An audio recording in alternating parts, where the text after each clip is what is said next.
Yeah, but didn't they do that and win the Super Bowl? They did. This is a bleep them picks trade. A little sabor? Yeah, I don't think people like being called hacks. You're the güero on the radio. Giant Mexican, horn section. And Did you have me on your show to berate me? Is that what you're doing now? give me a freaking break. I'm reacting to Art Bell. Yeah?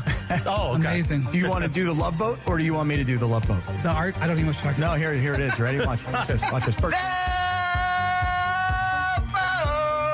It's Windy Wednesdays. Midnight in the desert. I'm Art Bell.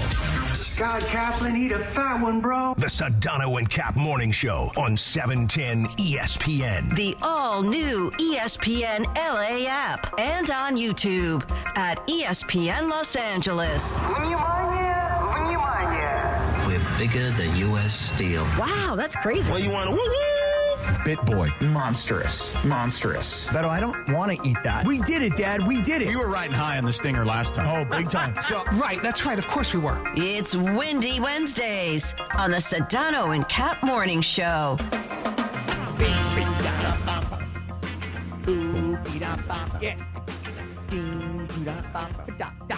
7:02 and 20 seconds. Good morning. Yeah. The Sedano and Kap Morning Show begins on this 18th of March, 2026. Good morning. Good morning. Welcome into a windy Wednesday. Yes, sir. Cappy last night got into adventures without me here in downtown Los Angeles. Oh, yeah. You were There was an Asian food truck involved, and Cappy got locked in the East Central Gym.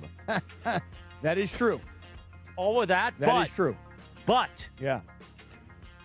did you feel like after Bryce Harper's home run that it was all in for Team USA? That the historic moment with the Suavecito, Suavecito's the hair product. Thank you. Glazing in his hair. That it was going to absolutely be a final. And Team USA would win the World Baseball Classic, but not so fast. Not so fast, Scott Kaplan. Not so fast, my friend. That's exactly right. George, did you think they were going to come back and win at that point? I did.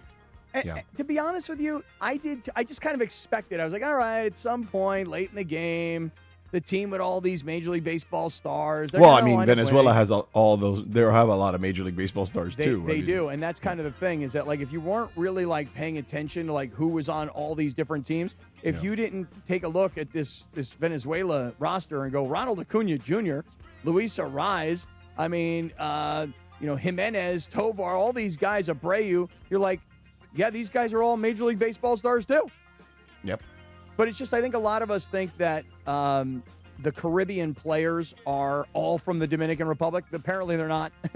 Clearly. No, What no, was that's that not true. chuckle? Not all of us. Don't lump us all in there. Yeah, what was that chuckle? Well, they're not. It's like being dumb. It's like being a big dummy. You know what I mean? It's like, well, there's Dominican Republic and there's America. And like a lot of us are like, wait, Venezuela? Oh, okay. I didn't realize there were so Puerto many Rico. I didn't realize there were so many stars from these other countries. Mexico, Cuba. Yeah. Well, since it seems like you don't have a lot of meat on that bone, Cappy. No, actually, let's I do let have the quite a bit. sound tell the story. Okay, let's do Let's that. hear the final call in Espanol. Sí. El de una bola, 2 strikes, 2 outs con ventaja de una carrera. ¡Siéntate! ¡Gana Venezuela!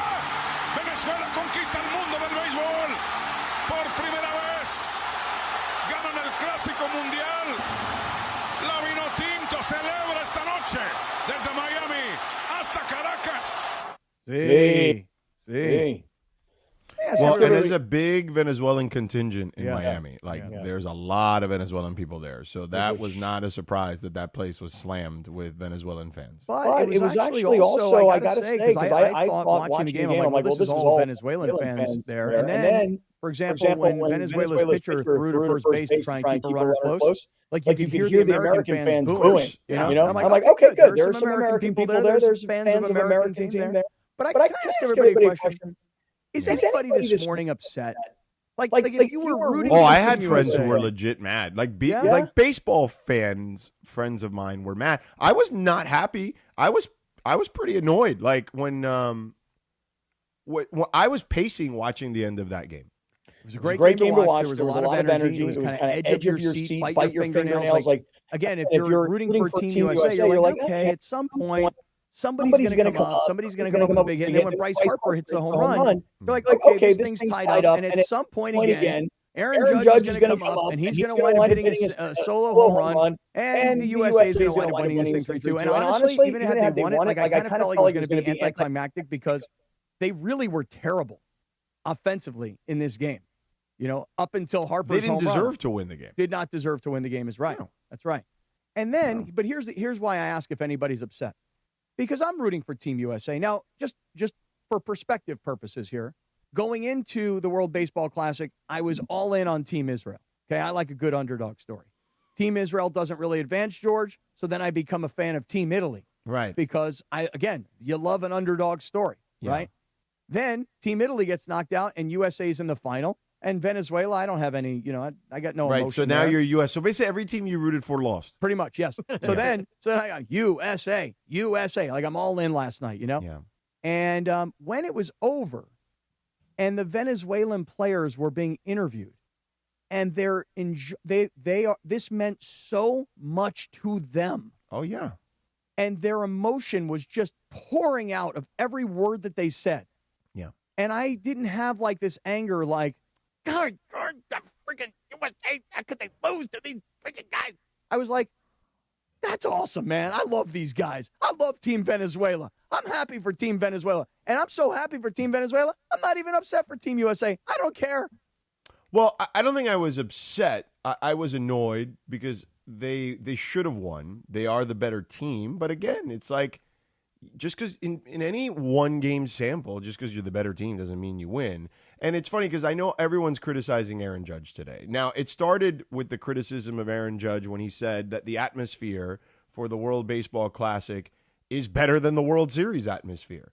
He's not wrong about that. Like, I don't think anyone that's ever even, forget about been to one of those events, who's ever, like, actually just watched it on television. Like, how can you watch the World Series and watch the World Baseball Classic on television even, and not tell me that the atmosphere in the World Baseball Classic is more passionate, more intense, and just more fun, I would say. All three of those things combined. I would agree with that. And for everybody that gets their panties in a wad about it, like... Oh, the New York media lost their mind, apparently. God, I didn't know about this, but apparently they lost their minds. But it's just everybody who gets so upset about this, it's like, well, how could it possibly be? Well, here's how it could possibly be, because Venezuela would love, love, love to show the world that they're the kings of baseball this particular year. Right. Or Japan would love Correct. to show this to the world. Dominican Republic. And by the way, who does everybody want to beat? It doesn't matter that Japan was the defending champion. Who does everybody want to beat? The U.S. Of course. Right. So the atmosphere of the fan bases of these other countries, in particular Dominican Republic and Venezuela, those two stand out to me. Though it means so much more. I would ask this question because they showed video last night in Caracas, Venezuela, okay, of the people standing around watching the game and losing their minds. By the way, you did a decent job saying Caracas. I tried to put a little bit in there. Yeah, see, not bad, right? But can I ask a question? Was there any video last night on Fox? Did Fox go to any shot? They're like, this is what's happening in New York right now as Team USA fans have congregated. I don't recall that being the case. Look at what's going on in Los Angeles right now. 50,000 people are inside Dodger Stadium rooting on Team USA. No. In Venezuela, the fans were out because they wanted to take down the U.S. in baseball. Right. And what was really, your angle there on that one? My angle is that I understand these why countries care more. Yes, but by the way, Aaron Judge saying that, like, realize and look, Mark DeRosa said after the fact that the guys in the clubhouse absolutely took it very seriously and wanted to win, because it's hard to play in a tournament like that and see the other team's passion and not try to meet that passion. Now, Cappy, to your point, maybe the country doesn't view it that way, but when you're in it, like, you absolutely have to meet that force and that energy and that passion. And those guys did. They were really upset that they lost again in the final. Yeah. So they were upset that they lost, but it was different for the other countries. And I think us as fans in the United States, we took our lead from the United States players. You could see, like, at the beginning of the tournament, Bryce Harper was talking about how he would rather win a Olympic gold medal right. than win the WBC. It was more important to win the gold medal. That kind of set the whole wheels in motion for how it came across for the United States players. And then Aaron Judge having like what was supposed to be like a hype up speech in the beginning with That the whole wasn't team, hyped up which at was all. like the He was lamest thing of hey all guys, time. Right. Let's Hey, go that's and right. win one for Team USA. I'm sure they wanted to win, and I'm sure that they were all in on it, but it was they did not play throughout the entire tournament like they wanted to win. Their offense was really, really bad all the way through. Well, I would say that. Well, not in the early stages, but in the knockout rounds. For even sure. even in the early stages, they were not. I mean, didn't they have a game where they scored like 9 runs? They put up a bunch of runs late, and they would hit a couple of home runs. But when they had runners in scoring position, they weren't doing anything. They weren't getting guys on base. Bryce Harper, before this game where he had two hits and a home run, he was basically doing nothing. And I get it, but here's the thing. Like, Greg, what I would say is, yes, that might have started that way. But again, as the tournament evolves over 10 days or whatever it's been, the energy changes, okay? You can start thinking like, yeah, the Olympics, oh, yeah. I mean, Aaron Judge was getting killed for saying that the World Series was not as interesting or passionate or intense as this. And by the way, I don't think that I could see where that would affect him with the way he was getting killed, okay, for saying those things. But you're also not factoring in that when they're playing against these teams like the Dominican and Venezuela, et cetera, they're playing against elite level competition. Luis Severino is a really good pitcher. I know he didn't pitch all that great for the A's last year, but he's had some moments in Major League Baseball where he's been really damn good.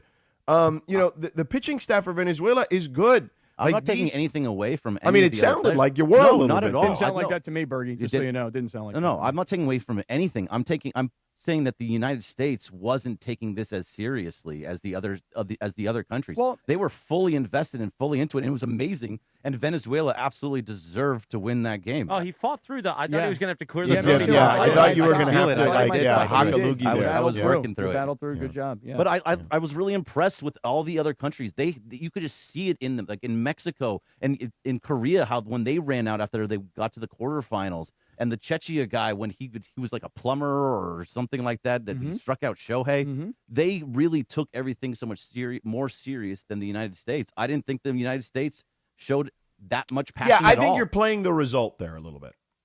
Well, That's what George thinks. He thinks Hey, you're playing the result. That's what he Greg thinks. Fergie. What do you think about that? He thinks you're playing the result. Well, wait, did you guys see that a lot of the MLB managers were like texting Mark DeRosa, the manager of The Team front USA. offices, yes. Yeah, and they were saying like Mason Don't Miller. use this don't guy use for him. this. Right. Well, by the way, that was not just them. That's Venezuela, true. the same thing. Venezuela, same thing. So the Venezuela pitching staff, wherever these relief pitchers had come from, whatever their club was, they were calling. In fact, they made a whole point about how the manager was up at 3:00 in the morning fielding calls Omar Lopez. from major league teams saying, "Hey, you can't use this guy unless it's a closed situation, or you can't use this guy."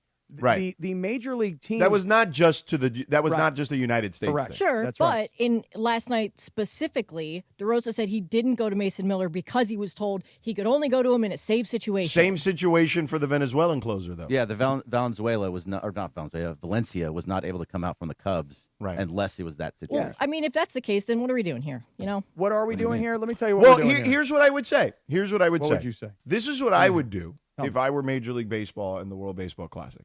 I would have the preliminary rounds in the spring, and I would what I would do on the years there's a World Baseball Classic, when you extend the All-Star break a week and play the knockout rounds of the World Baseball Classic in the middle.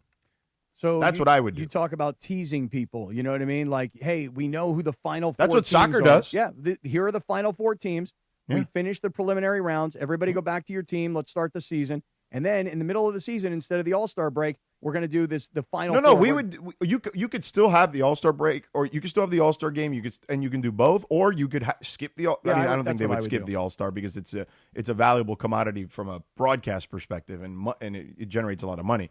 But you could still do, right, to your point, the Final Four of the World Baseball Classic. What do they call it in hockey? What did they call it in hockey last year? The Frozen Four? Frozen Four, yeah. Like, that's what I would do, is I would do some sort of variation off No, of the that. Frozen Four is the college. Oh, it is? Okay. Oh, all right.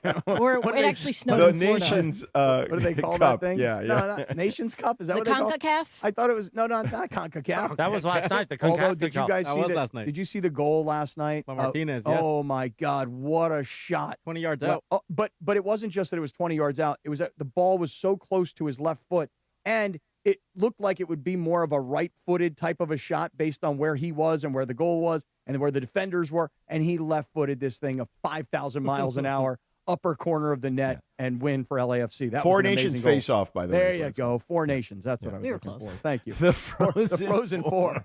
Oh, that was the thing. That was the thing I watched tons of last year because that was on while I was in the hospital. So I actually enjoyed that. Yeah, you like the I've never Frozen watched Four? more hockey in my life because it No, was he's on. the Four Nations. The Four Nations I watched you a lot of. Four Nations, not the Frozen Four. No, I've Got never it. watched the Frozen Four that much. I don't think. By the way, shout out to Young D, producer DeAndre, and producer Wara, who sent me this last night. What's that? That it was from Twitter, a picture of Aaron Judge Mm-hmm. and Josh Allen, and it says Aaron Judge is the Josh Allen of baseball. Oh, wow. He is. I mean, That's- Aaron Judge is the best hitter in baseball, but unfortunately, in small sample sizes, you can be the worst hitter in baseball. I mean, that Barry Bonds, the greatest hitter I've ever seen. Okay, Barry Bonds in the playoffs up until that last opportunity against the Angels was terrible in the postseason when he was with the Pirates and previous to that last World Series in 2002.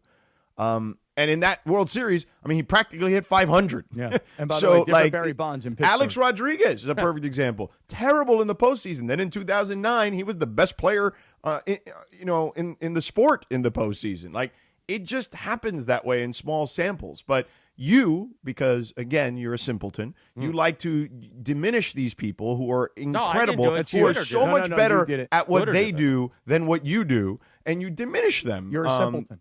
You know, I just think it's about winning championships. I got to go into my notes. I get today it, but and only see what one names person he's wins a called champ. Only one team wins a championship. Yeah, and I don't think Josh Allen ever will. to. Figure out where That's he an is easy thing to say now. in the name calling. And Oh, then when he he's does, simpleton. what are you going to No, say? Simpleton's already on there. No, I know. I it's mean, on you four. are you It's four. you did that to Dave Roberts too, and No, I never said Dave Roberts wasn't, because at that point, when I started the Dave Roberts bit, he had already won one. right, but you claimed that it was just a COVID one. No, I never did that. Yes, you did. No, I just said he chokes. He doesn't know how to lead the team to turn it around, which obviously he proved me wrong. So what? Yeah. I don't think Josh Allen's going to prove me wrong. Okay. Well, I By mean, the way, he's pretty young still, so I would say he's got a pretty good chance. of Simpleton still is doing it. 4 down because Yeah, it follows dense, jerk face, lazy take, and By the way, I Simpleton do have comes in something at that 4. Sedano will enjoy as soon as I read this. 7:18, we're 18 minutes through the show. You know what you could have done? Even if you're a simpleton or a moron, or you're stupid as this Johnny Utah guy keeps calling Sedano, Dense. which I told him, why are you here Oh every my day, God, every Johnny morning? Utah always wants I know. to fight. I dude. said, why Like, are you in here bro, every morning complaining? Don't be upset at me because Kyle Whittingham left your school to go to Why Michigan. don't you get okay? a life? Oh, wow. That's why? Get That's a why he's mad at you? life. You scumbag. Go get a life. Make something useful of your morning. Don't be in here complaining about us every day. Go listen to a show out of Utah. From Johnny Utah, huh? They probably got shows in Utah They probably talking got about something like good in Salt They do, Lake. I believe. Yeah.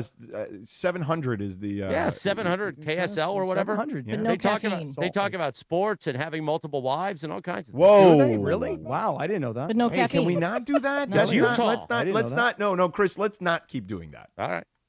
Anyway, you Please? could have gone to Valley. How about we and Solitaire. apologize? That's not like. Let's not do that. It's just a shtick, man. I get it, man, but let's just not do that. Home Like, of the that's 15-minute drive-through oil gonna get us change. in trouble, and I don't want to deal with that crap. Who's it going to get us in trouble with? It's just not cool. Let's just not do it. All right. Thank you. Visit All right, so from now on, no SoCalOilChange.com. more. No more. Just no more it's just multiple unnecessary. wives. Yeah, you know don't what I'm need to- saying? I think come the on, whole like- show's What do you have unnecessary. to do that for? I mean, really? I mean, come on. Visit I mean, bad guy. SoCalOilChange.com for a location near you. You're a bad Meanwhile, guy. you know who we had on the afternoon show? Who? And he may convert me to becoming a UCLA Bruins fan. Uh-huh. Bob Chesney joined the afternoon show Wait, yesterday. what? And he is Why did you do absolutely this? incredible. You hold on, please stop. You knew that Sedano, who had been hyping Bob Chesney before Bob Chesney even became So the how did UCLA that even coach. happen? How is it? Because Okay, now hold on, now UCLA I'm or- upset. stop. How is it that Bob Chesney did not come on this show? Because he's only available for the afternoon show. I don't believe that. Because to be the Emily case. tried for Mason Ireland. I believe Lindsay tried for I this did. show. And he came on the afternoon show because that's when he's available. But he was absolutely incredible. Of course he is. Right, Berkey? Oh, he was. I actually, as the interview ended, you'll like this one, Sedano. I said, and Bob could still hear it because he was on hold. and I knew it knowing that USC would get mad at this comment. Why can't Lincoln be like that? He's incredibly impressive. He's impressive as an interviewer. We won't see if he's a... Well, I mean, he's impressive as a coach, too. Every level he's been at, as small as it's been or big as it's been, the guy's won. But let's see if he can do it in Los Angeles. I wish him luck because he's a charismatic you gotta have money. individual. It was beautiful. It was gotta have money. Content. You ain't got no money, ain't gonna matter. I have a question. Even DeMarco was good in it.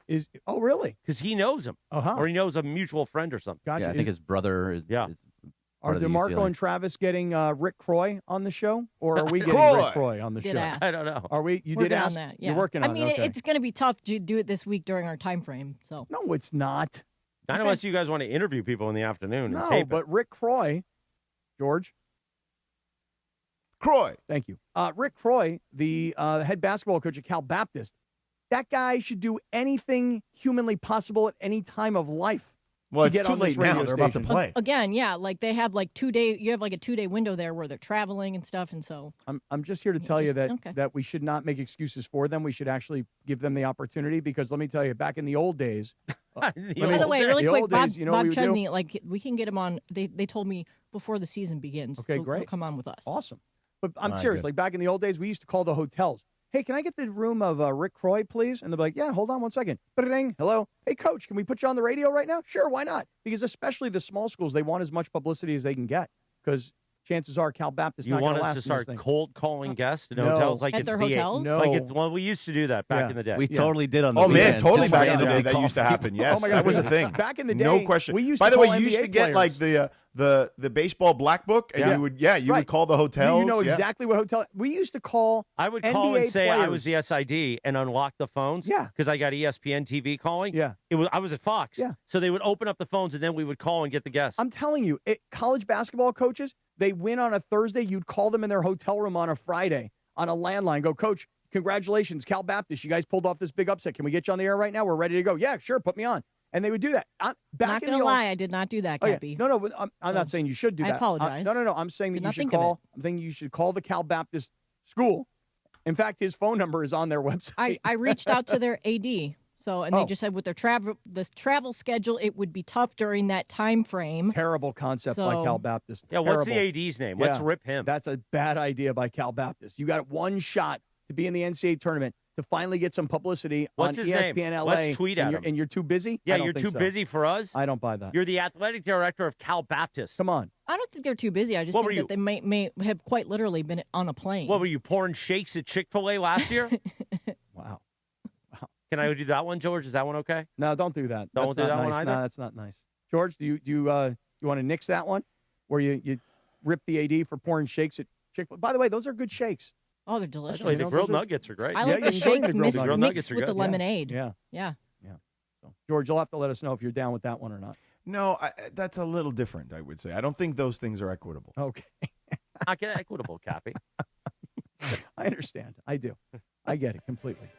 720. And by the way, what's Johnny Utah's deal again? I got to find this guy. He just What's doesn't your like problem? Sedano, but he doesn't like the whole show. He rips all No, of us. you know why he doesn't like me? Because I made the comment. We did a story on the Lindsay segment one day about Utah, and it was something about the University of Utah and using private finance and whatever. And I said, he got upset because I said, you're basically going to glorified loan sharks. And ever since then, he's been furious at me. Is that the story, Johnny Utah? Yeah, it was some semblance of that. Is that your problem, pal? Oh, You yeah, let me because know. they were using like venture capitalists. They were Right. the first Yeah. team to announce. Right. They And I were- said, you're basically yeah. using glorified loan sharks to help your program. Good luck Wow. with that. Enjoy. Wow. Let's not do that. Let's not say that. That doesn't sound nice. Which No, part? it's The true. glorified loan sharks. That's not nice. I mean, Not an opinion; it's a fact, Cappy. I mean, they are glorified loan sharks, are they not? I don't know. 724 on a windy Wednesday. Windy will be in here around 8:30. He'll stay with us for the YouTube hour as well. Fun and frivolity. And we're going to play the game. What's the game? Sorry, what? Sorry, what? sorry, what? That's what we played yesterday. Sorry, what? Or what? Whiskey. But yeah, we got to set up the Cool Whip thing Cool for Whip. you. Especially now that Stewie's getting his own show. You see that? No. Family Guy's got a spinoff now. 2 where seasons. it's just going to be Stewie. It's All going to right. happen here in a few years when it's just you, Cappy. We just changed the name to Stewie. Might be later today. This Friday, Mason and Momo are live from Hard Rock. Still says hotel. It's not hotel. Hard Rock Casino Tajon, noon to 3. Come hang out, watch the tournament games, and win. By the way, Mike Pettit, that wasn't my fault. I didn't rip you guys. I just was trying to read it, and it's improper. So I'll do it again next segment properly for you so you can pull the air check. The Sedano and Kap Morning Show. We return in 3 minutes from right now, if it's allowed. This is the Sedano and Kap Morning Show. Change is in the air at LAX. Los Angeles International Airport's automated people mover trains are rolling soon as part of LAX's ongoing investments in improving your travel journey. The new trains will quickly move guests between all terminals. The new consolidated rental car center, metro trains and buses, and economy parking in 10 minutes or less. Departing every 2 minutes, they'll help approximately 30 million passengers per year. Learn more at lawa.org/ESPN. That's lawa.org/ESPN. Hey, Laker fans, it's time to team up with National University for an affordable, achievable bachelor's or master's degree. Choose 4 8-week courses and call timeout anytime. You need free tutoring, career counseling, and more. Plus, NU has a generous transfer credit policy and offers year-round enrollment. Best of all, our Year of You scholarship awards up to $6,000 annually toward an industry-current bachelor's or master's degree. Apply by March 31st at nu.edu. Terms and conditions apply. Buenos dias. Hey, it's Bethel Duran. Everyone loves the new 2026 Toyota Electric BZ XLE that has a range of over 300 miles. You can drive one away on a 36-month lease with any old free and clear trade down for only $239 a month. That's a $36,000 car that needs no gas. No cash required. Just drive any old car, truck, or van you own outright in the Windhorst Toyota or Northridge Toyota and drive out with a $239 lease payment. 2026 Toyota BZ XLE FWD. Offer good on any BZ model in stock with an MSRP under $36,650. Over 10 to choose from. Lease excludes tax, title, license, and dealer fees. At Uline, the prevailing opinion is, if you don't live it, you don't believe it. The people at Uline believe in hard work, and they live it by being there 24/7 to answer your call, having 41,000 items in stock, and offering same-day shipping from 12 locations across North America. Business owners, sellers, buyers, shippers, and packers believe it. Uline is the hard-working, dependable source for your shipping and industrial supplies. Visit uline.com. Harry Douglas here. I don't wait for birthdays to celebrate. I grab Confetti Craze 5-Hour Energy. It tastes like rich vanilla birthday cake with buttery funfetti goodness. Seriously, it's unapologetically extra in the best way. And it's sugar-free, so I get all that cake flavor without the guilt. It's tiny, portable, and ready for whenever I need a quick boost. I keep one with me because you never know when you'll need a little party energy. The Funfetti flavor is back on 5hourenergy.com or on Amazon. Crack open a Confetti Craze 5-Hour Energy shot today. Smalls here. Life is full of choices, some big, some small. And when you choose an H&R Block Tax Pro, you're choosing the largest network of tax expertise to be in your corner. For when your big ambitions need help with the small details. For when your 6 figures come from 6 different places. For when your gaming stream becomes your revenue stream. For when your business's year 1 needs 70 years of tax know-how. At H&R Block, they've seen it all. And they're here to help you make the most out of your money for life outside the box. The Sedano and Kap Morning Show, presented by Call Jacob and Jacob Emrani. The new phone number, 800-345-6789. My guy, your guy, Cappy's guy, the great Jacob Emrani. 800-345-6789. With a new phone number, 800-345-6789. 729. Good morning, the Sedano and Kap Morning Show on a windy Wednesday. Windy will be in here around 8:30 through 10 a.m. with us. And he's on NBA Countdown tonight, live from Los Angeles. Don't miss Windy on that. Get your whole Wednesday full of Windy. Yeah, but he'll be with George. Yeah, I know. That's what I know. Big deal. And you cut me off before I could get to the main part of the hook. I mean, come on, man. Why are you cutting me off? Well, I mean, because you didn't seem to promote my boy Sedano. You were promoting Windy. You don't have to promote me. Because I connected it to Windy Wednesday. I understand. And then I was going to leave it to George. Oh. You don't know how to do radio now? I'm learning.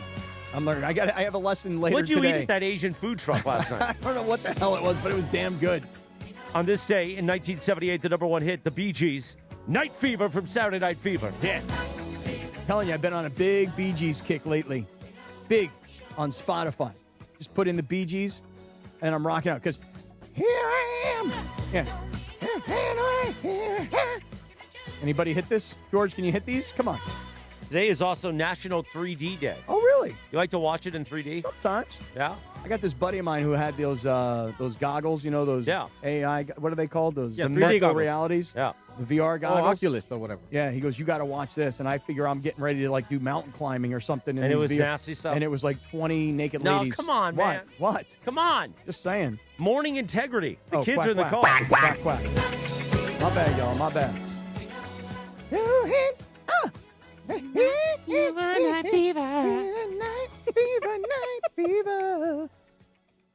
So is this the Max Crosby podcast? And we got the audio from. Is that his own podcast he did yesterday? Everybody's got a podcast, man. Yep. Even Max Crosby? Oh yeah, he's had one. His is actually Mason around Plus. for a while. It's called Max Plus. Mason Plus did debut Yes, yesterday. and by the way, I actually thought the Mason Plus podcast with Joe Davis, for me anyway, completely different side of Joe Davis that I would not have known. Like, he looks so much younger and cooler and hipper. You know, when you're on TV and you're shirt, coat, tie, and you got to be really professional, you don't realize what somebody's life is like off TV. I thought it was really good. I thought the interview Now, with Joe even Davis was during good. the Mason and Ireland program yesterday when we were starting out, because it was lit, I was in there too. Mm-hmm. A lot of people in the YouTube chat were saying it had Mr. Rogers vibes out of the gate. Oh, really? Because if you watch the beginning of the show, it's like Mace talking about finance or something for 2 minutes. Was there a choo-choo train? There.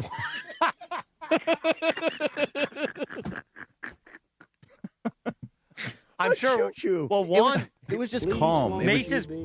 Mace's partner Juan designed the whole set and everything, Mm-hmm. so maybe he can put a choo-choo train in there. I don't know. Did he change? Did he walk through the door Did and he like put his on sweater? a cardigan? Yeah. He did have a sweater. Change his right? shoes. Did he, did he put on some slippers? Talk to the mailman. Right. Yeah.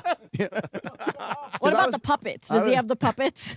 It'd be funnier if he did more of a Mr. Robinson's Neighborhood versus a Mr. Rogers I Neighborhood. don't know like if Mace can pull that off. when Cap. Eddie Murphy used to pull that thing off, somebody knock on the door, you go, who is it?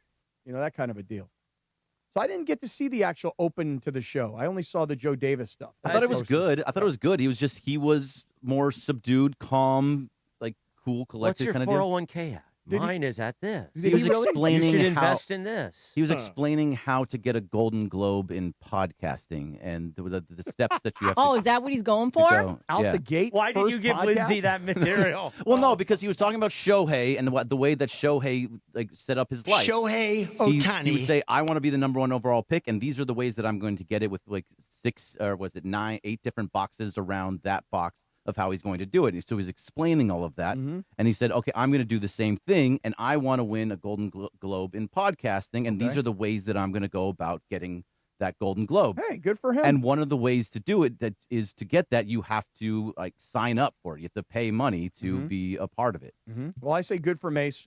You said it yesterday, Chris. Everybody around here is working double time, and Mace clearly felt like, you know what, I need to add a project to what I'm doing, and I love the concept. And I mean, again, preparing for your radio show could have been enough, but okay, well, maybe the podcast is preparation for the radio show. maybe. Maybe he's going to start bringing Joe Davis on more regularly. Is he not doing the pop culture podcast anymore? I don't know anymore. Oh, it's just. Well, I applaud you, Mace, because you know what, you still got the fire, you still got the ambition, and to start off the new podcast with, I want to win a Golden Globe of podcasting, and here's my game plan how to do it. I say put it out there for everybody, and then go chase that goal. By the Good way, job. the promo we make, it'll be a morning show promo talking about Mason Plus, but the hook of the promo will be George with the choo-choo train line. Oh, yeah. How do you think that's going to go over when we play it 47 times from noon to 3? Oh, just don't do it. George, how do you think it's going to go over? We're going to George? start a war. Well, you said it was like Mr. Rogers. I asked if there was a choo-choo train. Was it cleaned up? Can we get it cleaned? No, it's clean. I heard it. It was good. Oh, God. Meanwhile, Max Crosby's got a podcast, and he gave us all the juicy details, all the juicy stuff about why the Ravens screwed him over, and he didn't get any time. Let's play some of the sound. Let's start off with the weird vibes meeting the head coach and the GM. Had my MRIs. I was asking Joe, can I, before I left, I wanted to see the head coach and just chop it up, talk football, talk ball. He's a defensive guy. Never met him before like that, so I wanted to chop it up. So I didn't get to meet with him till the end of the day. I didn't get to see the GM at all. I thought I was going to see him when I first got there. I didn't see him for 5 hours. So he didn't come out the whole time you're testing or doing your physical. Everyone's talking about Never. the GM. Never. Never came once out to see you. And I don't know why. I'm not going to speculate. I didn't see him one time. I even asked the girl. I was like, "Where's Eric at?" Like, I want to say, like, you know what I mean? Like, he just made the trade. Like, I didn't see him for 5 hours. So I go and do my thing. At the end, they're like, "Yeah, I'll take you up." Joe was like, "I'll take you up and you go see the head coach, whatever, just before you leave." I was like, "Hell yeah!" I was like, "That's what I want to say what's up to him." So I went back up, and I dap him up, and I could just tell like the energy was a little bit off. And the GM was standing in like the hall, like in the room next to me to the right, and that was the first time I seen him.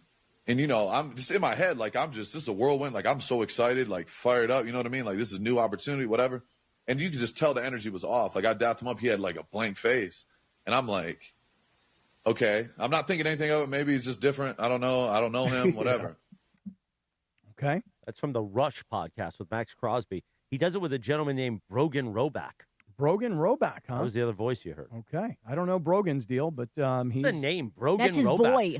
That's a good name, Brogan Roback. You know? Max Crosby and the boys on the Rush podcast. Oh, yeah, the boys. That's what he calls them, the boys. So it did, George, I don't know if that's the first time you've heard that or not, but it did. No, I saw it on SportsCenter yesterday. Yeah, it sounds like, I mean, at least the way he's telling the story in the aftermath is, I don't know, you would think like they traded for me. They gave up 2 first-round picks for me.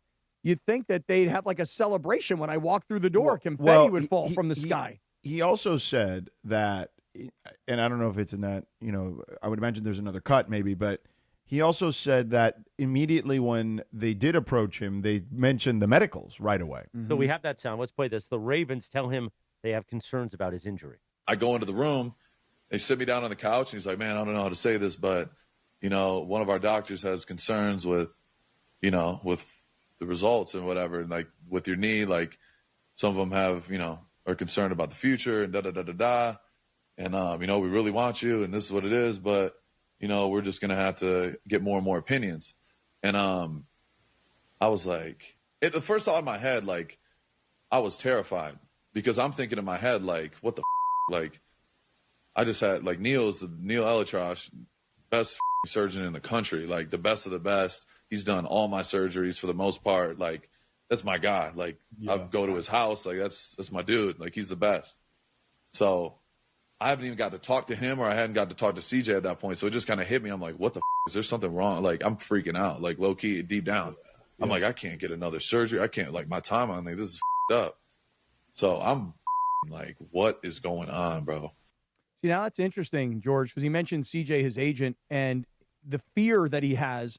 Like, wait a second, your doctors think something's wrong with my knee, but I went to the best guy, the most reputable guy, the guy who's the Dodgers and the Rams doctor, and he seems to think everybody's cool. So now there's this fear factor of, oh no, am I really hurt? Is there something worse that I didn't even know about? So I could understand where Crosby's like a little pissed off about that. I get that, because now it's like, well, what is the issue? Well, just one of our doctors doesn't like what he sees and is concerned about the future. Well, am I messed up? Am I good? I mean, they just this all doesn't sound very kosher so far. Any other sound bites we should hear? But again, this is his perspective. Correct. It could just be as simple as what they told him. Like, hey, man, we're not comfortable with your medicals. And man. yes, you have an incredibly reputable doctor, but our doctors don't buy it. And we have doctors, and we had this discussion the other day. We have doctors that failed 2 guys, and those guys' careers lasted only another year. All right. We have a third piece of sound where he says that he called his surgeon. Okay. Neil. They tell me, like, we're going to get back to you. Like, we're going to get some more opinions and things. Like, we obviously want you, this, and that. And I'm like, all right. Like, okay, so we'll see. So I don't know. So then I leave. I'm like, this is what the I get back to the hotel, bro. I'm like, what the is going on? Like, what does this mean? Like, I'm calling whatever. Then I talk to Neil. Neil calls me, and he called me way down. He's like, Max, don't listen to any of that. He's like, your knee is great. You're exactly where you're supposed to be, or even ahead of schedule. He's like, you're doing everything right. He's like, they know you had your surgery 9 weeks ago. It's obviously, if you get an MRI, like, he's like showing me literally like the actual literature of like, this is where it needs supposed to be at from a meniscus repair. Like, there can be MRIs that could be misleading because it's still fresh in surgery and this and this and that. He's like, listen, you're doing everything right. Everything's going well. We're going to keep sticking to the plan. He's like, you will be back by training camp. That has been the damn timeline since the beginning. That hasn't changed. your stuff, obviously everyone's mentioned a bunch of different things. All these doctors are mentioning different. And that's what was communicated out of your camp too, correctly? Like during this 100%. whole time. 100%. Okay. And by the way, you heard him say that. Here's a key component that stood out to me, where Dr. Elatrash told him, that the MRI could be misleading. Well, perhaps, but they clearly don't. They clearly feel concerned enough about it to not want to go through the deal, which is their right, because they had until the Monday after the deal was consummated to finalize the deal. Yeah, I got to tell you guys, of all the sound we've just heard, there was another sound bite, and I'll paraphrase for you guys, where it sort of stood out to me that it didn't seem like when they brought him to Baltimore, like they already knew something was wrong. And here's what it was, George. I don't know if you saw this or not. So Crosby's telling this story that they're flying him from Las Vegas to Washington, D.C. So not flying directly into Baltimore, flying into D.C. When he lands in D.C., and by the way, a commercial airline, first class, when he lands in D.C., have you guys ever had to drive from D.C. to Baltimore? Yes. It's a 2-hour drive. Yes. So Crosby's first gripe is, wait a second. You just traded 2 first-round draft choices, and I'm about to become the cornerstone of your defense. You guys are going to be spending, whatever it is, $30 million a year on my play, and you guys flew me commercially, first of all the way to D.C., and then there's not even like some private jet waiting for me in D.C. to fly me to Baltimore. Now I got to sit in the back of a car for the next 2 hours. It took like 7-8 hours to get from Vegas to Baltimore. And his point was, it just felt wrong from the beginning. Like, who in today's day and age, when you make a trade of this magnitude for a player like this, who the hell commercial flies these guys? The owner doesn't send a private jet and bring me in, and they're waiting for me on the tarmac, and they've got my jersey there, and they're celebrating. So it just seemed like Crosby's thought was, and again, this is Crosby's opinion, from the beginning, from the way they traveled him, it all just felt off. And then when he got there, he didn't see the GM at all in 5 hours. Eric DaCosta doesn't come and say anything to him. It takes him forever to go see Jesse Minter, the head coach. And when he does see Jesse Minter, it's like, oh, hey, just a little dap. I'm like, and not really all that excited for him to be there. Right. It's just all of it. Well, but again, they're not excited because they know the results of the medical by the time he's there. Do you think they know the results of the medical before they put him on a flight? And they're going, I don't know that. I know, of course not, but it's just theoretical. Well, if he was there for 5 hours and he was doing their medical, don't you think that it wouldn't be until after the fact? Well, but I guess my point is that if they flew him out there commercially and they flew him to D.C. and they drove him 2 hours. So you think that they flew him out there commercially because they're like we're not going to sign him. We're not going to. Is that a big deal? I don't know about that. I don't know either. But in all seriousness, is that a big deal? It is a big deal, and here's why. I just don't know. Well, it is because here's the thing: let's just say it was a quarterback, right? If it was like that part, I guess. Like, I mean, I don't know, man. Every team does kind of things differently. Some teams are cheaper than others. Yeah, but Baltimore's got a good reputation. Their owner's got a good reputation. Their front office has had traditionally a good reputation. This seems, for me, and I don't know every detail. I haven't studied Baltimore and how they've made trades or I don't know that part signed either. Free agents. Yeah. But it just seems odd that an NFL star of the magnitude of Crosby being traded for 2 first-round picks, you private jet the guy in, even if you use some kind of fractional private jet out of Vegas. No, agreed. Yeah. Could have used JSX. Make this kid sit in a car for 2 hours after a 5-hour flight. By the way, I feel like I could be wrong, but I feel like I remember when we were doing our draft day show for the Rams and we had Jared Verse on. Remember, he was like rushing in, but I'm pretty sure he was on a private plane and he was like rushing in from whatever private plane airport. A first-round pick, sure. Yeah. Big free agent that you're signing and you're giving up 2 first-round draft choices for. You usually celebrate that guy. You show him the love. But they didn't break the law or something. No, they didn't break the law. So Max Crosby's annoyed. I get it. Yeah, Raider right. fans are annoyed. Guess what? The Raiders traded him. Right, but here's and the then thing. Well, this is the thing I want to talk about. Whatever you want to think about the Ravens part of it, I actually want to talk about him actually being back on the Raiders, and will he actually be on the Raiders? Well, that's a big-time question. And could the Raiders, traditionally a terrible organization, could they have just gotten lucky? I think we can ask Michelle Smallman that, and we can unpack it ourselves as well throughout the segment. Because here's the thing.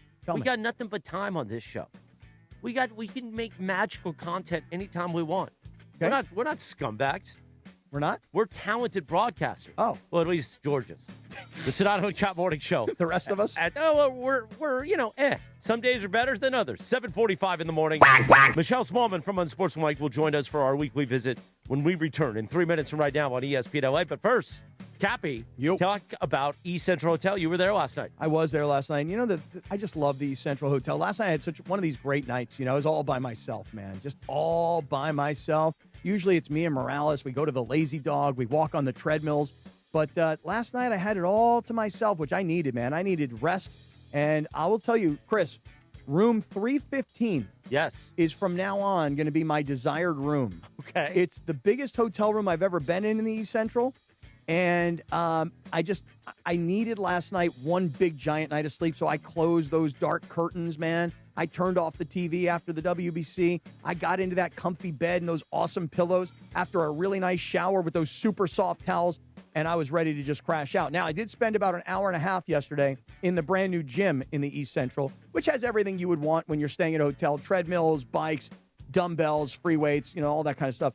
And then I hit the Nixo Lounge this morning, by the way, where I I borrowed about a dozen of these. Why are you taking their cups? Because me and Briones really like to drink out of it. I'm putting it on you, fool. That's right. No, why don't you Briones just go to asked me Smart Final and buy a sleeve for $5? Because I didn't know. I don't know. Because my friend Angie, who works the Nixo Lounge, she's like, go ahead, you're fine. He walked in and tapped on the window to show me his I cups. was like, look, I got all the cups. Hey, so listen, the East Central Hotel, downtown LA, best location, right across the street from LA Live. You're coming down for a game, a museum, a show, a concert, whatever the case may be. You stay where we stay. The biggest hotel rooms and the best location, the East Central Hotel in downtown LA. Michelle joins us in 3 minutes from right now on ESPN LA.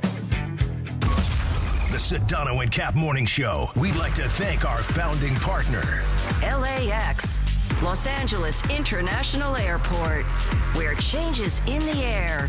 Learn more at lawa.org/ESPN.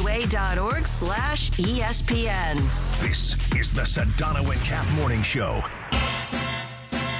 I look good behind the wheel of a caddy. Some say it's a gift. I say it's my legacy.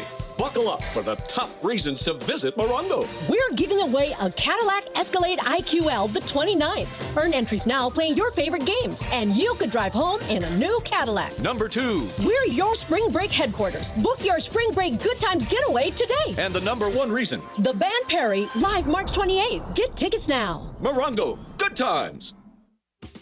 Cappy, when I walked into the Vision Works Brea store, I immediately thought, this is too easy. I know. And the frames are organized by shape and by price, so you don't have to go digging around. Now, Chris, I had the same experience at VisionWorks in Santa Ana. Seriously, why go anywhere else but VisionWorks? Their 100-day guarantee gives you peace of mind, so if you change your mind, for any reason, just bring them back. Buy one, get one free. Simple scheduling, simple shopping. VisionWorks makes it simple. Fuego. The Loan Exchange is proud to introduce the Free Closer, a jumbo 30-year fixed loan up to $3 million. With no closing costs, you could save around $40,000 in fees like points and appraisals that many lenders charge on a $2 million loan. Today's 30-year Free Closer rate is 5.875% rate and APR. That makes refinancing simple. The only question is whether it lowers your payment without increasing your balance. And if rates drop again, you can do it again and save even more. Today's 30-year free closer rate is 5.875% rate and APR. If your mortgage rate is over 6%, it's a total no-brainer. Why pay to close a loan when you can exchange it for free at theloanexchange.com? NMLS 1637539. Loan subject to credit approval. See website for licensing information, loan terms and conditions. Equal housing lender. That's theloanexchange.com. Theloanexchange.com. To exchange higher payments for lower ones. Evan Cohen here. In life, as in sports, the pros make it look easy. That's why pro golfers like Jason Day, Ben Griffin, and Patton Kazire trust the pros in lawn care. True Green. They have the experience and expertise to give you a lawn worthy of the PGA Tour. And since True Green does the work for you, you get more free time, or more tee times. So stop stressing over your lawn and start loving it. Sign up now at TrueGreen.com because nobody makes it easier to get a golf course quality lawn than True Green, the official lawn care treatment provider of the PGA Tour. Here it comes. Surprise! There's an avocado shortage! Now half your food truck menu is costing more than it's making you! Also, you're out of napkins! Those aren't cheap! Progressive knows small business owners usually don't like surprises because they cost you money. But a good surprise, saving 13% on commercial auto insurance when you pay in full. Also, an ice cream truck stole your parking spot! Looks like you're in a turf war! Surprise yourself. See if you can save in as little as 8 minutes at ProgressiveCommercial.com. Progressive Casualty Insurance Company and Affiliates. Discounts not available in all states or situations. The Sedano and Kap Morning Show is on. Don't roll your eyes. George, every time you say to me, don't put words in my mouth, that's not what I said. Why do you do that to me? Okay, hold on. George Sedano, Scott Kaplan. More Sedano and Kap right now.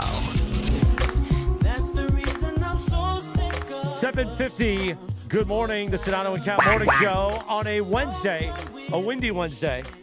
So when I promoted Michelle, I should have thought, hey, it's Wednesday. She's on Thursdays. So Michelle will not be joining us here. She'll be joining us. This is now a horizontal tease. She'll join us tomorrow for her Thursday appearance. And I want to ask her about Nutrafol. Because yesterday I did the whole bit with Travis about the rug. And then he showed me like Instagram posts of guys coming back from Turkey. Mm-hmm. I can't do it. Can't do what? It's misery. The I'm not hair doing transplant? it. I'm not doing it. Don't they take hair from the back of your neck and we're put not it at the front of your head? No, you got straight rug. You're just gonna go straight rug. No rug. No more rug. You just no. You do No, a we're not wig. doing- You do we're it. not Listen, doing it. I'm gonna tell you right now. A friend of mine. I'm name dropping here, George. Landon Donovan, who was a great soccer player, U.S. soccer player, played for the Galaxy forever. I'm really considered one of the best American soccer players of all time. Yeah. Landon went bald. And he was on TV a lot. You know, he's doing the Fox soccer coverage. And he was catching a lot of flack. Like, dude, what's up with your hair? Like, why don't you just shave your head? Let it go. He didn't want to. He was very insecure about it. And he, in a very public way, showed people how he was going to get fitted for a wig. You know, not a hair transplant. And he did it all on Instagram. So it was like out there for everybody to see. And now he looks amazing. Oh, well, maybe. But And so I think Landon's guy, though. But I'm going to get you. Here's what I'm going to do. I've been working on this. I'm going to bring in like 12 different wigs. Okay. You can't go to like the costume store, Cappy. That doesn't, no. Well, there will be one Elvis wig. Yeah. On this you day know, in just to see if he likes 2006, it. the #1 hit, Neo, So Sick. Meanwhile, now we can continue the Raiders conversation How very about a easily. big giant afro? Would that look good on you? Like OJ in the Yeah, Naked like, Gun right, movies? giant afro. Right. My dad had an afro, and it was pretty. He had the pick and everything. Yeah, and then we'll get you one that's like a mullet. You know, just to see a variety of what it looks like, and then you can make a decision. So George made the point before we took a timeout about the aspect of Max Crosby now being back with the Raiders because it all blew up in Baltimore and what that means. Georgie, take it from there with broadcast brilliance. Just awkward, right? Is it not? Like, I think that's the most basic thing here is that this is an awkward situation. Are the Raiders truly going to keep him now because of this awkward situation, or are they going to try to ship him out again? Like, I think that they should ship him out. He's saying on his podcast, I'm a Raider for life now, blah, blah, blah, et cetera, et cetera. But they should absolutely 1,000% still try to trade him. So here's how I. But what are you going to get for it, George? I mean, you're going to get a first-round pick, but it can't be just one. I think. What do you mean it can't be just one? Well, because it's not enough. Why not? For the type of He's got player a bad that he. knee. How's it not enough? See, because he's going to be fine. Like even if I trust Dr. Neil Elatraj more than any other surgeon. Everybody that has ever gone to him is pretty good at this point. Oh, you now. didn't know, Sedano, that Bergie's got his favorite surgeon that he trusts. And Neil, we trust. I think basically every athlete in LA trusts Dr. Neil Elatraj. He's got a bad knee. Right, but I'm not. This is not about Dr. Neil Elatraj. Okay, this is about a guy who's 28 years old, and he is a guy who is now dealing with an injury that is not fully recovered from yet, and maybe he will. But you have to make a bet here on how long he's going to play. The Raiders were clearly willing to part with him. Okay, now if you are the Raiders, I'm trying to think, like, what did Micah Parsons go for? He went for 2 first-rounders, but he's younger. And he was player, Kenny Clark went too. He was 25 when he was traded last year, okay, if I recall correctly. So 3 years in the NFL, that's a big difference, okay? Like, that's not a small amount of time. Kenny Clark first-round picks in 2026 and 2027. Okay, so look, hold on. I'm going to throw a different perspective at you guys. But my comparison has to be to Parsons. Okay, because Parsons is, as far as the output, is the guy that you would compare Crosby to, and Crosby's at the time of the trade was 3 years older than Parsons. Which is, by the way, why the Cowboys received more than what the Ravens were willing to part with. Gosh darn, I even confused myself on all of that. The point is that the Cowboys gave up a great player and got back 2 first-round picks and a competent NFL-ready player. The Ravens were giving up 2 first-round picks to get an outstanding top-line defensive end. So there's a little bit less that the Ravens were parting with than what the Packers parted with. So point taken about the younger player. But I'm going to just throw this at you guys. What if the football gods say, you know what? They tried to trade him. Baltimore didn't like it. No, they said, forget it. We're calling off the trade. This is some sort of Radio Rinaldi thing. No. But hear me out. Hear me out. Yeah. And the Raiders bring him home and say, hey, guys, look, we tried to trade him. We thought it was the right move. We got 2 first-round picks. We're trying to rebuild our organization. We're trying to establish new leadership in the locker room. Those are all the things we were thinking about when we traded him. But we didn't think the deal was going to blow up. And it did. So let's welcome him home. Let's celebrate that he is a great Raider. Let's take advantage of his leadership skills and his loyalty to the organization. And then let's also take advantage of what we've built now on this defense. And at the time that we built this defense with these free agents, we didn't have Max Crosby. Well, we just got Max Crosby back. So what if it was a mistake and they were like, but now it's not a mistake because we got him back and look how good he is. He's healthy and look at the contribution he's making. And he's the leader of all these new players and he's teaching them what it is to be a Raider. And by the way, we're going to try and change everything else here and turn it into a winning thing, not Max Crosby, the guy who has 3 wins, but he has 20 sacks. It should be able to be easy to bring him back, too, because it wasn't as if the Raiders were like, oh, we got to get rid of this guy. It was more so that Max went to them and said, hey, I would like to go. You guys are rebuilding. I'd like to go somewhere else where I have a chance to win, and then I'll come back as a Raider and retire as a Raider. So him being back is not like, oh, my God, what are we going to do? It's going to be awkward. It's, oh, great. We just bringing a player back that we didn't really want to get rid of in the first place. It's going to be a little awkward. I mean, you shipped him out. You shipped him out because so he wait a asked minute. So for now it he's out. back and now he's all in? Right, but he asked for it. To your point, that's the awkward part. Yeah. Right, but it's not on. You're still rebuilding. They at least. So if Mean Gene came to you and said, you know what? No.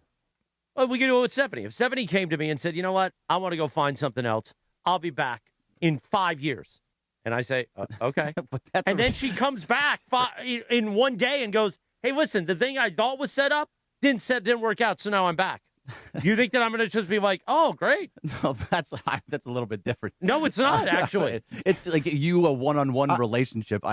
He went to them and said, you're not competent for me, so I'm going to leave. It's not I need to competent go find for you. something. You guys are rebuilding. If he believed in Tom Brady and John and Spytek, who I don't think is doing anything. But anyway, if he believed in that, why wouldn't he stay? He thinks what the Ravens are doing is so much better than the Raiders? Let me ask you a question, Greg. Do you and the answer may be no to this stuff. Do you believe, like PFF, like do you subscribe to them in the sense of like, do you believe that they're fairly accurate in the way they rank players? They are fairly accurate in the way they rank players, yes. So Max Crosby last year, according to PFF, okay, was ranked the 25th best pass rusher last year. He was out a lot. 25th. Yeah. Okay. And I would say the prime of a pass rusher is probably like 20. It's a very small window. It's probably like 23 or 24 to like 28 or 29.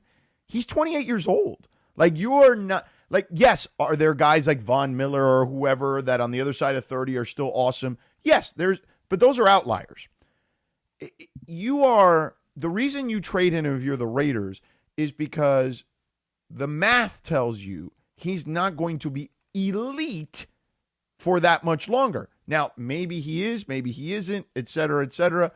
That's a bet you have to be willing to make. But the math tells you that when they get to 30, that at that position, there's not that many guys that play at that top 15, 20, 25 level anymore. Myles Garrett is 30. Okay. He's not. He's 28, I thought. No, Myles Garrett, isn't he 30 now? Check it. Let's fact check this thing. Either way, I'm not saying don't trade him. He is 30, but okay, he's an outlier. Yeah, sure. So either way, I'm not saying don't trade Max Crosby. I'm saying don't trade him for one first-round pick, and that's it. If you get something that is a good enough deal, then sure, go ahead and do it. But I don't think they are looking to do that anymore. To Cappy's point, because of what they did on the defensive end in free agency, they've added a bunch of names and good players that fit to a new scheme that's on the at the linebacker position and in the cornerbacks and the secondary. So you're saying now the Raiders are going to be good? Their defense is going to be much better, yes. Okay, but much better from where they were. Well, they were terrible. They were an correct. Absolute mess last year. I don't think it's just from last year. I think they're going to be a good, credible defense now. And when you add somebody like Max Crosby onto that line, where he can be a very disruptive force and be a guy that gets doubled and triple teamed, he can be someone that just helps your defense. I don't think the Raiders are that good. Like they added a lot. But if they added Max Crosby to the list of players that they added through free agency, I still don't think they're that good. No, but we'd all be saying, "Wow, look what the Raiders did! They got a premier pass rusher. Mm-hmm. Plus, they put together all these linebackers. They got some secondary help. No, they've done I would a lot of work. No, you you'd be. I mean, maybe you would, but I'd be saying like, why are they doing that? They're not close. Okay, but here's the thing. I as far as the awkward part of it all. You know, Crosby, I don't remember what you guys are talking about where he was like, I want out of here and I want to go play for a winner.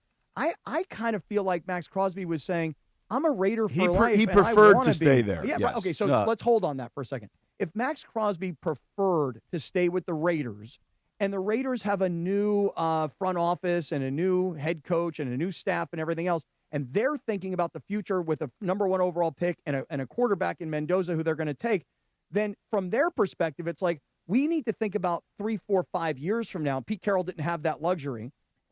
We can't be thinking about just this year. Well, Max Crosby's a chip on the table. Let's get rid of him. Let's bring in some picks. Well, of course, we all know how that worked out. So now, when you bring Crosby back, with regards to it being awkward, Crosby wanted to be a Raider. He's professed that he's a Raider for life. And if you're this new front office and this new coaching staff, to me, you do the opposite of what Baltimore did. You welcome him back with open arms. You do spray confetti when he walks through the door. You celebrate that he's a Raider, and you make this right somehow. And then, George, hopefully, with all the additions that you've made to the defense, adding Max Crosby back to the mix makes your team significantly better than it was last year.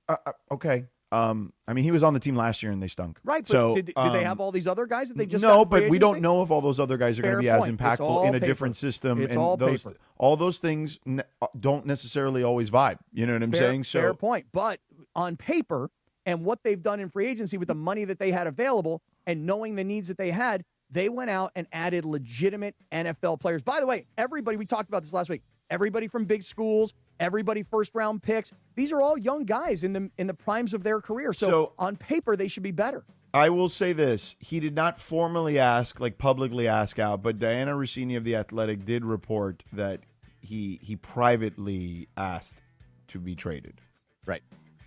Now, Diana Rossini, he was who I upset happen to because like, they held him out at the end of the year when he wanted to play. Yeah. And A couple weeks ago when this trade was going down, it was like she was saying to everybody, hey, NFL, people in front office are saying this is a bunch of BS what Baltimore has done. And we kind of were like, well, I don't know if we're buying that. I'm buying No, I'm telling you, she reported this a long time ago. Okay. Is what I'm telling and you. so did Jay Glazer. If you remember, Jay Glazer came out and said, you're not going to try to discredit our boy Jay Glazer, I would are you? never do such a thing because he will kill me. He 804. will put me in a chokehold. And I wasn't pat me also out. discrediting Diana Rossini. That's her opinion that it was BS. It wasn't a report. Yeah, it wasn't a report. Yeah. Don't try to discredit Diana. She's very good at her do job. Such a thing.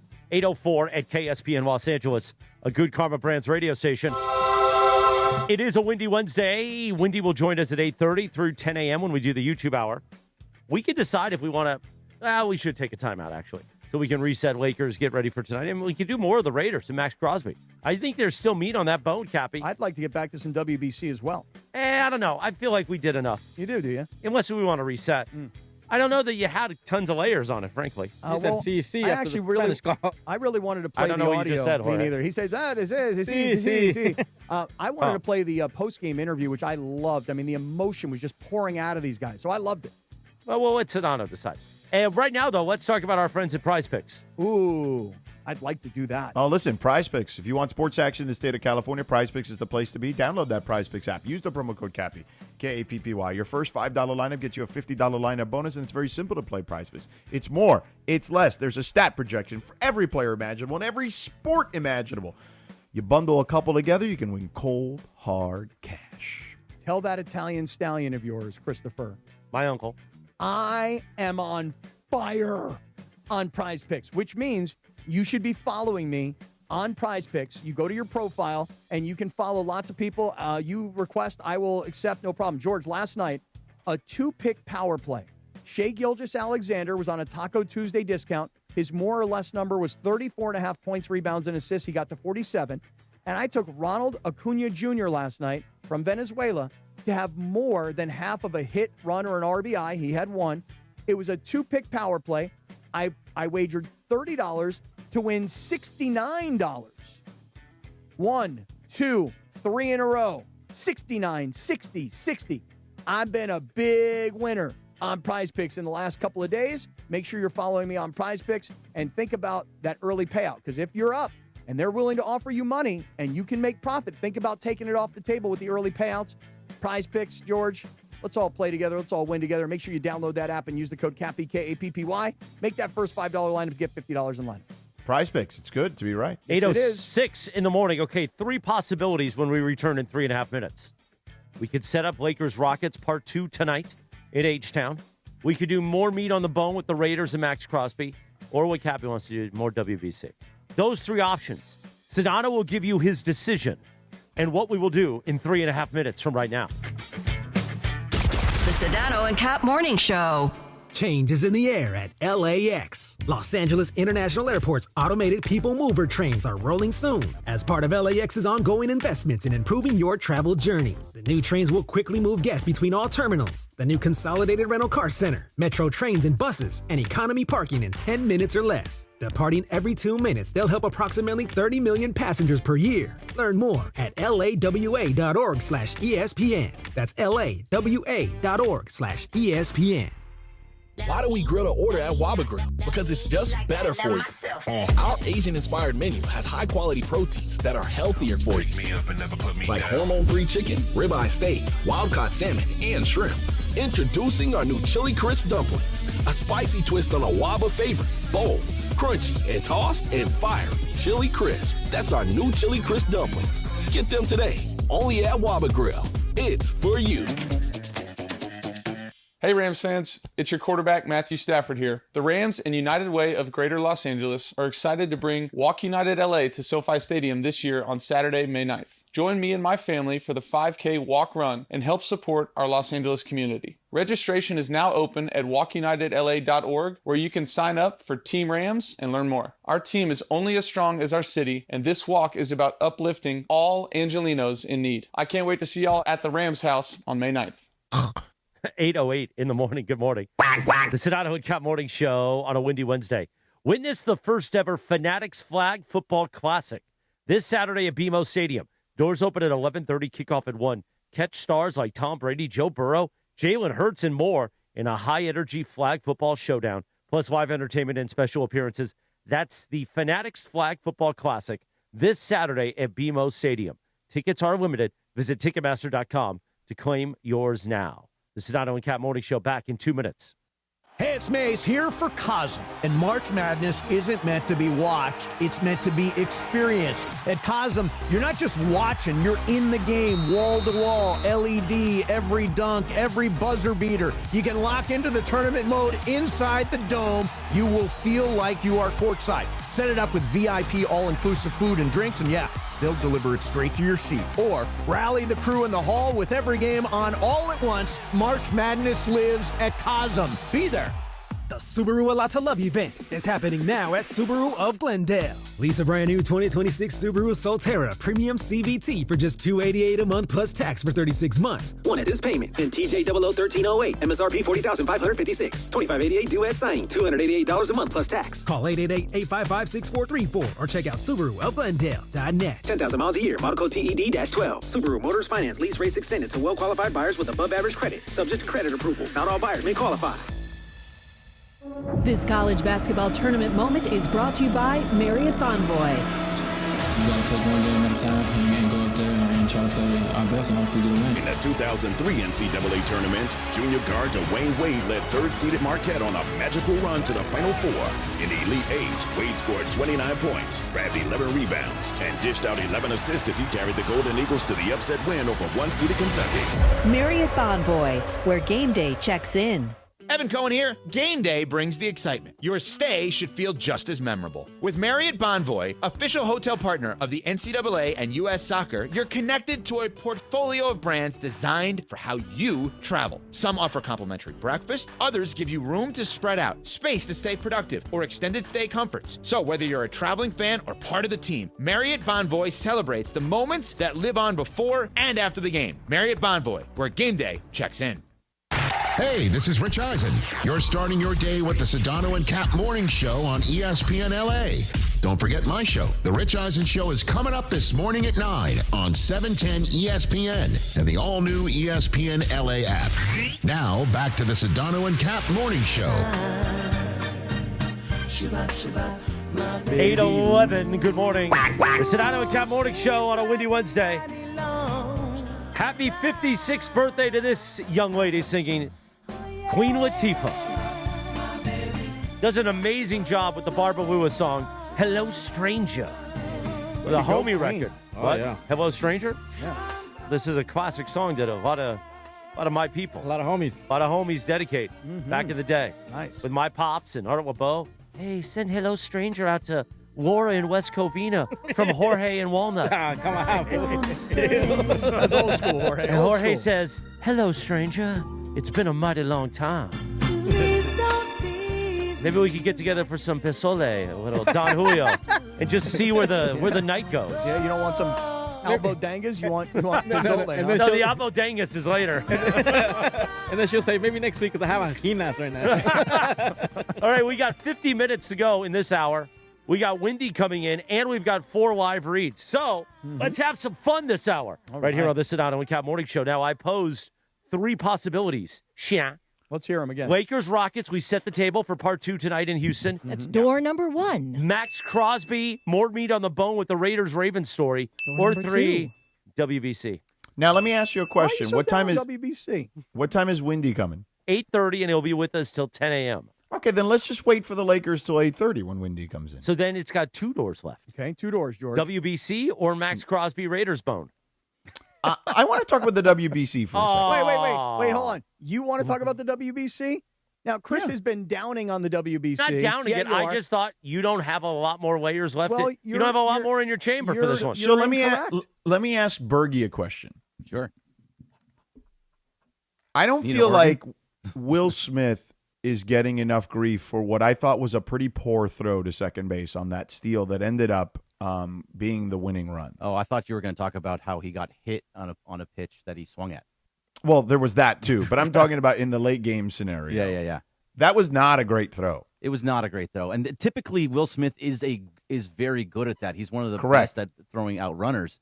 So for that to be, it was close too. It was very. It was close enough to challenge. I would have challenged. I thought he was out at the naked eye initially. Yes. Yeah, but he threw it into the dirt, and typically he tends to actually throw and to the opposite side of the bag. Yeah, which normally he throws up towards first base a little bit more, so that you're dropping the glove onto him as he's sliding.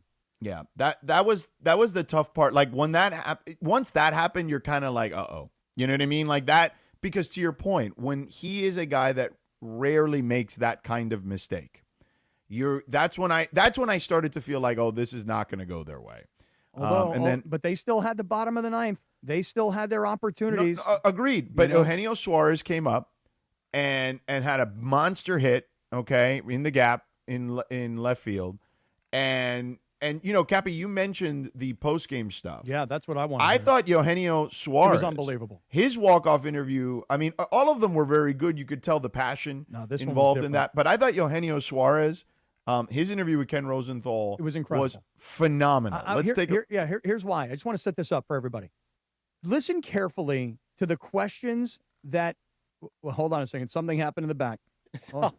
you started. George said. When you said, let me set this up, because Lindsay off air goes, George just set it up. No, that's not the case. I wish it was on the air because it was one of the most brilliant lines she's ever had, and it was incredible. For me, the timing was just perfect. It wasn't the setup I was looking for, Linz. I get to actually occasionally contribute I a little bit I just as well. feel like a lot of times we often explain the clip before we play the clip, and it defeats the purpose of playing the clip. It does not defeat the purpose. It happens all the time. I'll tell you what. I'm going to take my judgment on this one. So here it goes. Okay. Here it goes. It was so Listen, good, though. Listen to me.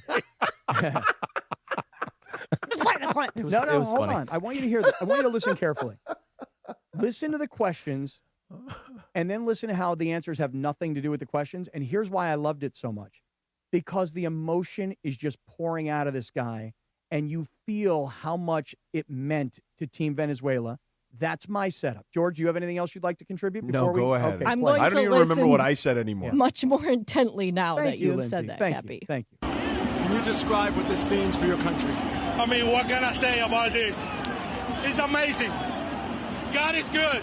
All the glory is for Lord Jesus. He was with us the whole time. We have to glorify, put his name in front of everything. And nobody believed in Venezuela, but now we win the championship today. And it's a celebration for all the Venezuelan country. You'll go ahead double in the 9th inning. What were you thinking when you were standing on second base? I just prayed at the time. Going to my family out there, they was happy for me. God is good, man. God is good. Eugenio, what made this team so special? The union. We are together the whole time. We're not just teammates, we are family. This team is awesome. We are family here. That's why we play with passion, with love, because we feel the jersey, we feel our country in front of us. That's why this is a lot for us as players, as a people, as a human beings, and as a Venezuela. Now we are the champion. Eugenio, congratulations. Thank you so much. Now, Cappy, he did answer 1 and 3 pretty directly. I thought the second one was actually more directly. No, I mean, right. I think he answered the questions. You know what I mean? Like, freaking loved it when he started. The first thing was, wait, but why didn't you think he answered the questions? Because I felt like what happened was, and this is me watching it in real time last night. I was like, I love this. It's not a guy who's listening carefully, like, let me analyze what happened when I got up to the plate and when I was standing on second base. It was more like, God is good. Jesus is this. My family.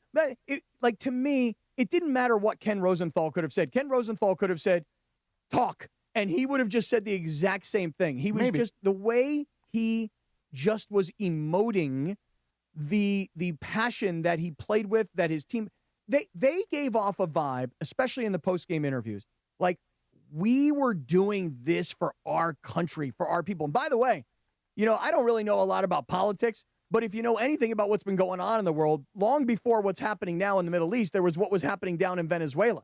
And so you can imagine the pride that these players must feel when their country was having this situation with this dictator. And I don't know anything about politics, but it just, the way he just emoted was so amazing. Jesus, God is, I'm standing in my hotel room last night, these Central going, amen, brother. In fact, again, as a USA fan, I wasn't even upset. I was like, I love these guys. I thought it was awesome. That was my favorite post-game interview of all of them. Were there any other that were as good as that? So it wasn't a post-game, but there was Miguel Rojas, who's Venezuelan, was not there and couldn't play with them. But we have video of, Carlo, if you have that there, we have video of Miguel Rojas watching the game and being so excited and being with his kids and everything. It was pretty amazing to see a guy like Miguel just so excited for his country. Lindsay, Ronald Acuna Jr. Yeah, I was going to ask you. With John Morosi. That was pretty good. Let's hear that one. Ronald, gran felicidades. I saw the tears in your eyes. Why is this so special? Man, a lot of emotion, been fighting baseball. My country needs a championship. And like I said before, I just want to make my people proud, and that's what I did today. After the final out, I saw you fall to your knees. The emotion was so great. What were you thinking? Yeah, always thank to you for the opportunity to play baseball every day. So, man, I'm so excited. I don't know how to say, but I'm so excited, man. For our viewers around the world, Ronald, how do you describe what this means to Venezuela? Hey, man, hello. I think for me personally, this championship told number one in my career because when I win the World Series, I can play, for the injury ball. Today, I just made my people proud. What are your words for Eugenio Suarez? Another clutch hit. Yeah, man, he's looking every time, every swing, every pitch. He make a good contact and bring the score, and that's what I need. Finally, what does this mean to share with your cousin, Michael Garcia, who played so well in this tournament? Hey, he's good baseball player, he's a good person, He take everything personal because he don't want to lose like me, But he MVP this final. Finalmente, ¿cuál es tu mensaje a la gente, a la guerra, tu ciudad? Mi gente, lo hicimos. Gracias por todo. Suerte y por éxito. Gracias por todo. Gracias. Awesome. Just loved it. Seriously. Like, are there anybody who's a USA fan who's, like, upset this morning, like, really, really, really pissed and doesn't love the emotion that these guys played with? And he mentions Michael Garcia, who led the entire WBC in hits during the tournament.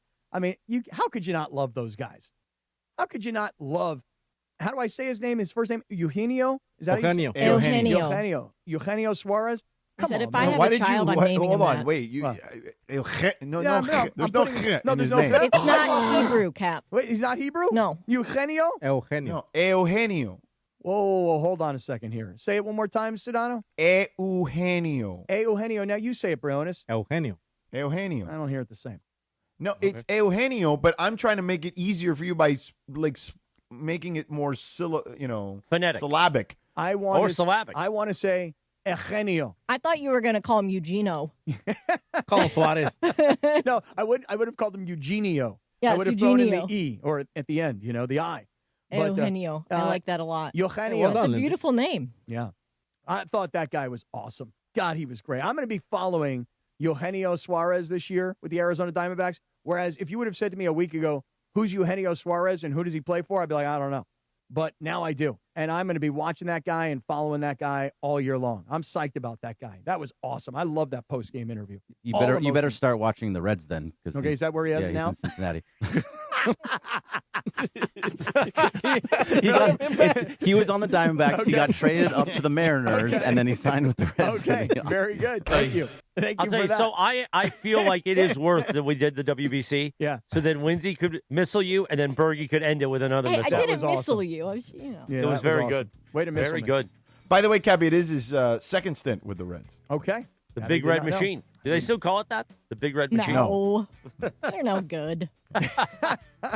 And he was an all-star last year. He was an all-star. He absolutely was. I was not. I could not have told you who he played for, clearly. He had like Mariners home last runs. year. Yeah. And we should do a baseball edition of who he played for before the season starts for Cappy. Well, but the funny thing is, he he ended up with the Mariners. He was traded at the deadline. Right, but then how did he get to the Reds? No. He signed with them as a free agent. Got it. Did he pass the physical? Oh, I'm sorry. That was a Max Crosby joke. Anyway. If he went to the Orioles, he wouldn't have. 8:23 in the morning. Ooh, Bergie bringing a back-to-back heat. I like it. Berg. Look at that. So you were going to not be thrilled that we did WBC. I think it worked out. Well, I got 2 missiles out of it, so now I can make like bits out of those. Yeah, you can. So I like that. 8:23. Can we get back to the Raiders? Oh, no, because Windy's coming in, right? What are you doing, man? Although, you know what? Windy would love to talk more about the Raiders story because we talked about it last Wednesday. So we can talk NBA. Let's talk basketball. But he likes to do fun stuff, so we can do that later. The YouTube hour. We got 90 minutes with him. Yeah. I wonder if he's as good of a lip reader as you are, George Sedano. Bottom of the hour integrity. Maybe he is. I'm sure he will. Think he'll be able to figure out sausage? Because that was the one I had a hard time with yesterday. George is the clip of that is great because you kept saying trucks. Trucks! And then I kept saying no, and you still kept saying. I was convinced you were saying trucks. 8:24 we're approaching. Let's talk about our friends at the Wellness Company, Cappy. Oh, yeah. This is super important. Listen, George, you got small kids at home, right? Yes. Briones, you got little babies at home, too. Yep. Bergie, Riley's goes to school every day. I mean, what happens is your kids go to school, and what happens? They bring stuff home, right? And it's been the worst cold and flu season in 25 years, according to doctors. That's not my opinion, of course. And it seems like everybody around you, sniffling, sneezing, coughing, whatever. You can't get sick right now. I can't afford to get sick right now. That's why I ordered the medical emergency kit. And once I told Rachel about this, she goes, that's the smartest thing I've ever heard. I'm ordering one right away. Having an emergency medical kit is like having an urgent care pharmacy right in your own house. Like, you ever need a Z-Pack and you know you need a Z-Pack, and now you got to call the doctor, you got to go to urgent care, you got to wait in line at the pharmacy. Now you'll have that Z-Pack in your house. There are antibiotics for pneumonia and strep throat and sinus and ear infections. And I'm telling you right now, you don't have to wait for the doctor. You don't have to go to urgent care. You don't have to go to the pharmacy. No copays. And here's the deal. Every home needs this. Every person listening right now needs this. It's the medical emergency kit. And here's the best part of it all. We're going to have it shipped directly to your door today. We're going to save you $45 right now when you use the promo code 710. Here's the website. urgentcarekit.com/710. urgentcarekit.com/710. Guys, I know you visited the website because I can see all the data. I know you guys have already visited the website. Now you got to make the purchase. Don't procrastinate because you're going to need it. We're saving you $45 right now. The promo code is 710. The website is urgentcarekit.com/710. Everybody needs it. Buy it today. We're saving you $45 right now. Thank you, Cappy. 8:26 on a windy Wednesday. I saw Windy walk into the lobby, so I don't know where he was walking around now. Maybe he went in the sales department and said, hey, suckers, I'm coming in here every Wednesday. Why don't you guys sell this thing now? Windy Wednesday presented by the Wellness Company. Who knows? Okay, very good. We'll talk about that. Windy's here. We'll get into the Lakers. We'll set that up. And I'm sure Sedano's got more NBA to pick apart with Windy. And don't forget, he's going to be here till 10 a.m., so he's going to play the wacky game, Say What, in the YouTube hour. That's all ahead. A Windy Wednesday continues on the Sedano and Kap Morning Show on ESPN LA. The Sedano and Kap Morning Show. Vista Paint is California's original paint company and has been serving pros and homeowners since 1956. Our paints are formulated for lasting performance, beautiful finishes, and made to withstand the weather. Vista Paint, locally made, expertly crafted, always reliable. Hey, Laker fans, 2026 is the year of you when you suit up with National University to pursue a career-focused bachelor's or master's degree. Take your best shot with NU's Year of You scholarship and score up to $6,000 annually toward an industry-current bachelor's or master's degree. 4 or 8 week courses, flexible online options, plus free tutoring, career counseling, and more. Apply by March 31st at nu.edu. Terms and conditions apply. Hey guys, it's Cappy. You know I'm serious about the game day menu, right? If we've got the game on, I'm not messing around in the kitchen. You know what I'm doing? I'm going straight to Pizza Hut. Right now, they've got 2 insane deals. A large 1-topping pizza or a medium 3-topping pizza for just $9.99 each when you carry out. Order online at pizzahut.com, or if you don't have it by now, grab your phone and download the Pizza Hut app and bring home a guaranteed win tonight. Available at participating locations. Extra charge for stuffed crust and original pan, extra cheese, and extra toppings. When it's game time, make the winning play at George Chevrolet. From the powerful Silverado to the all-electric Blazer EV, their championship caliber team is ready to help you get the perfect Chevy at the best price. Visit George Chevrolet in Bellflower or online at georgechevy.com. Chevrolet, together let's drive. It's about time delivery worked on your schedule. Same day, next day, or scheduled in advance. However you plan it, the Home Depot delivers the whole job. From drywall to doors, plumbing to paint, we'll get it there when you need it. Because on the job site, timing is everything. You order, we deliver. It's that easy. The Home Depot Pro. It's about time.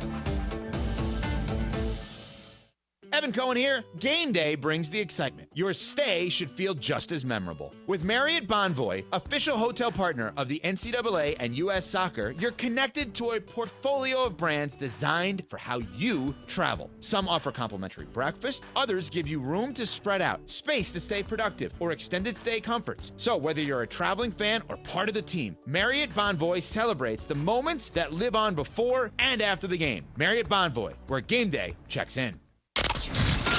You're hanging out with the Sedano and Kap Morning Show. Especially on lighter days like today, we're just going to make ourselves laugh. Why the hell not? Why the hell not? Let's feel good today. Let's feel good. More Sedano and Kap. Come on, kid, just have fun. Right now.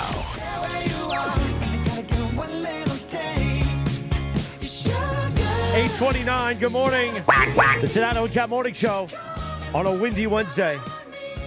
Happy 47th birthday to Adam Levine, lead singer, of course, of Maroon 5. Cappy would respond if he had his headphones on, but he's talking to Windy, who's getting ready for the Windy segment. And the Windy 90 minutes ahead. Windy will join us in just a few moments. Plus, Today is also Awkward Moments Day. Kind of like with me throwing to Cappy, and he doesn't even have his headphones on. In a major market doing morning drive in Los Angeles. It's okay, Cappy. Hey, Cap. Why respond to me, Cappy? You don't need to do that. He's too busy setting up sound. I am talking to Wendy. Wendy and I are having an off-air conversation, oh, by the way. But we're on air right now. But before we get to Wendy here at 8:29 on a beautiful windy Wednesday morning. Sound, Lindsay, yes. Stop talking, Cappy, so I could set this up. Bergie says it's okay. Let's talk about our friend Jacob Emrani as I hold up his beautiful picture. I got to see Jacob in person yesterday when he played Game of Games with Mason, Ireland. Nice. I always like to bring it in with Jacob. As do I. Let's talk about Jacob Emrani, please. Yeah, listen, look, you ever look around a job site and think one wrong step and somebody can get hurt? Construction, warehouses, loading docks. It doesn't take much, Cappy. And if you're injured at work, don't guess your way through it, man. Call Jacob Emrani for a free consultation and no obligation case review. That's right, because workers' comp can be very confusing. Anybody ever had to deal with that? Workers' comp it's tough to figure out. And when there's another party involved, man, things get even messier. So Jacob's team will explain your options, what paperwork actually matters, what not to say, so quiet, everybody, and what benefits you should ultimately be getting. These are important things to know, George. Yeah, no doubt. And remember, no fee unless we win, so call them at 800-345-6789. That's 800-345-6789 or visit calljacob.com. Thank you, Sedano. 8:31. Let me read something for 25 seconds, if that, before Wendy joins us. What's on tap today?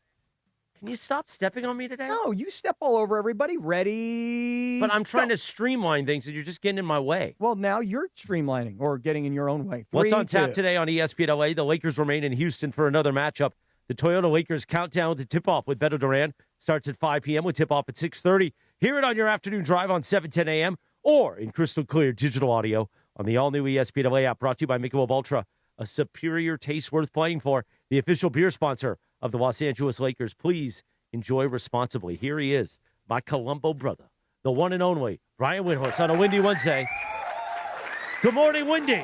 I watched the one where the chef commits the murder with the I love wine. it. One of my favorites, a season 7 classic. Yes. Wait, what happened? The chef did what? He murdered another chef by putting poison in the wine. Oh, he put poison by using the cork opener. Oh, really? Yeah. And he got the poison from a blowfish. How'd he do that? Yeah, he basically takes a syringe and pulls out the poison from the blowfish, and Colombo knows. How do you figure it out? Yeah, it's a great question. How do you figure it out? He's Colombo. He suspected him within 2 minutes because he was at the same dinner, and why wouldn't he run to the hospital thinking that he himself was also right? Oh, right. Oh, so if you ever look poison at that. somebody, you should act like, oh my gosh, maybe I've been poisoned. Yeah, that's right. So that was my little mental note. Okay, that's that's a good idea. So if me and Morales ever go somewhere and I decide to poison this guy, Yeah, if you go to once and Jimmy for all. John's and halfway, Yeah. halfway home, you're like, Morales is like, ugh. You need to pull over and act like Morales, are you okay? He's like, no, I'm not okay. Me neither. Right, exactly. I'm sick as a dog. That's how they caught that lady in Australia who poisoned her family. Same thing. She was the only one who didn't go to the hospital. See, there you go. Colombo would have gotten her too. This was from the 70s. Colombo was ahead of the game, Lindsay. Yeah, without no proper question. technology. She must have watched the show, or she must not have watched the show. Correct. I, however, have.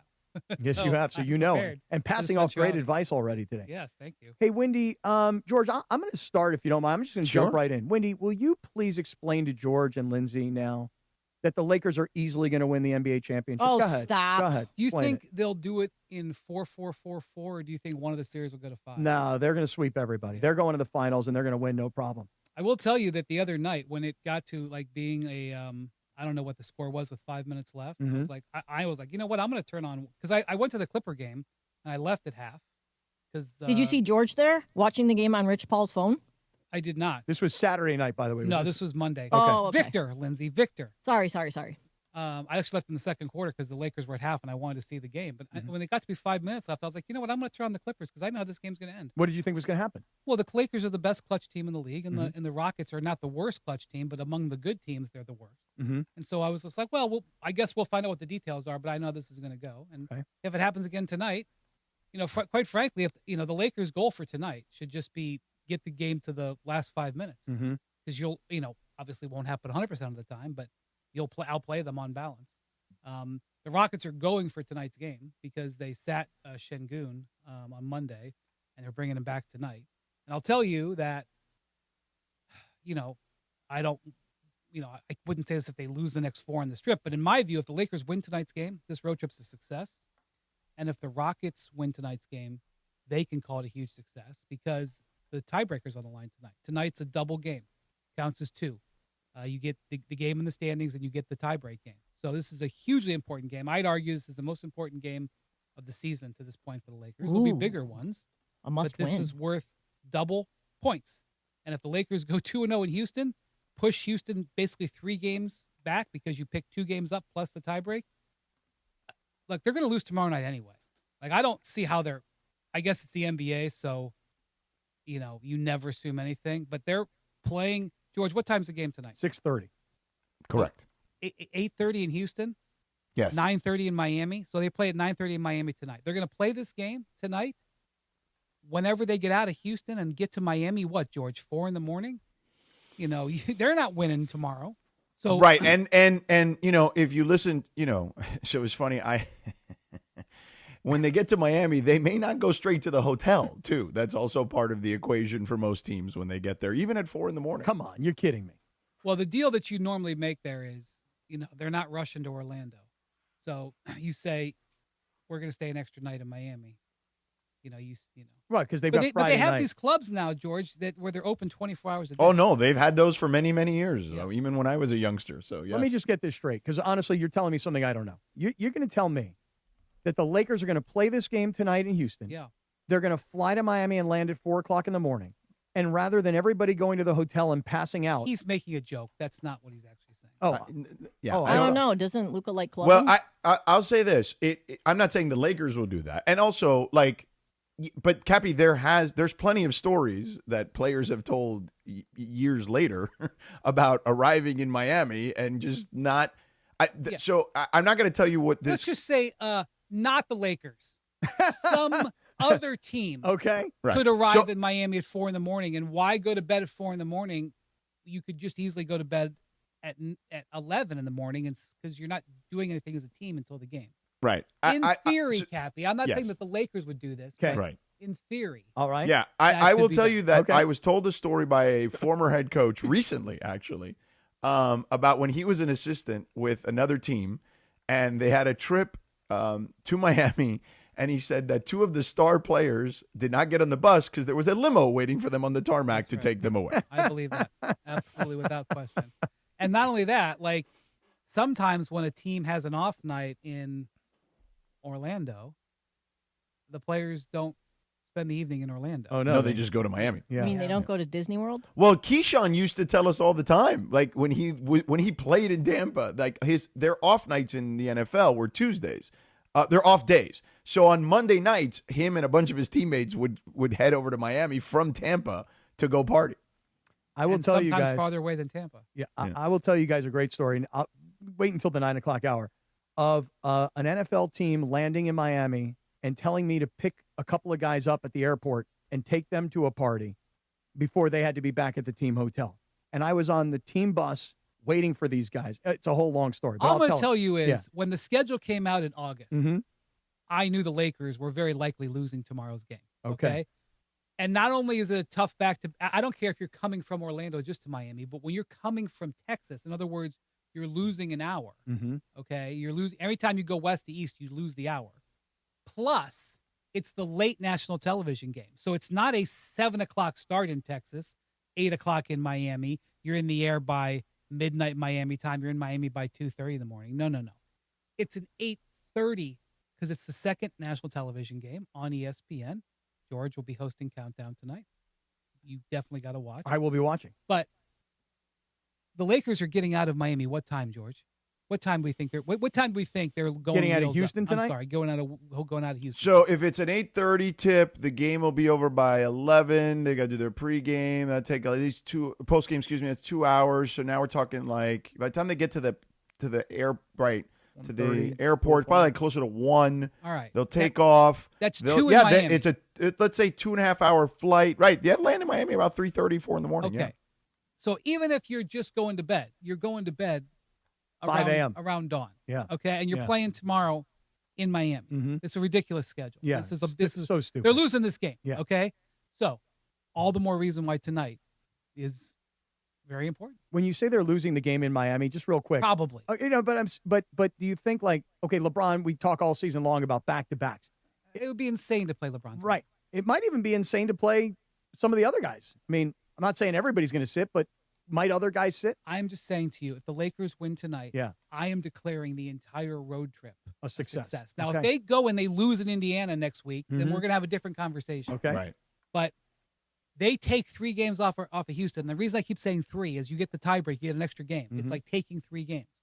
And just as I will say, as terrible as Houston played the other night, as embarrassing as that fourth quarter was, where the Lakers were just taking the ball from them like they were children, if the Rockets win tonight, they can say, we won the week.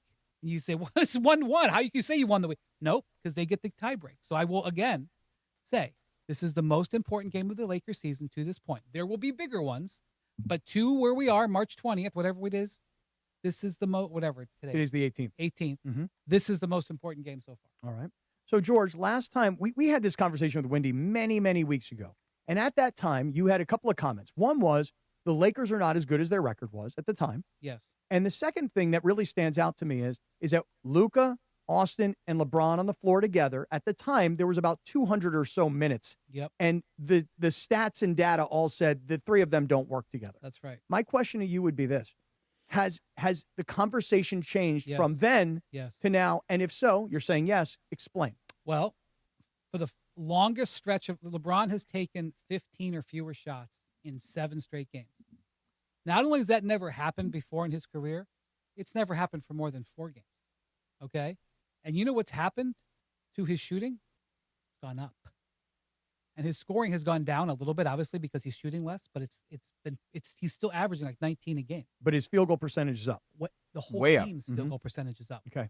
The team's 3-point percentage is in the top 3 for the last 17 games. I mean, this is a pretty big sample. I mean, they were down in the bottom 10 of the league for the whole season. Their 3-point percentage is up. Look at Luka's performance over the last 10 games. Mhm. You see what's going on there? Mhm. Think about like a slider.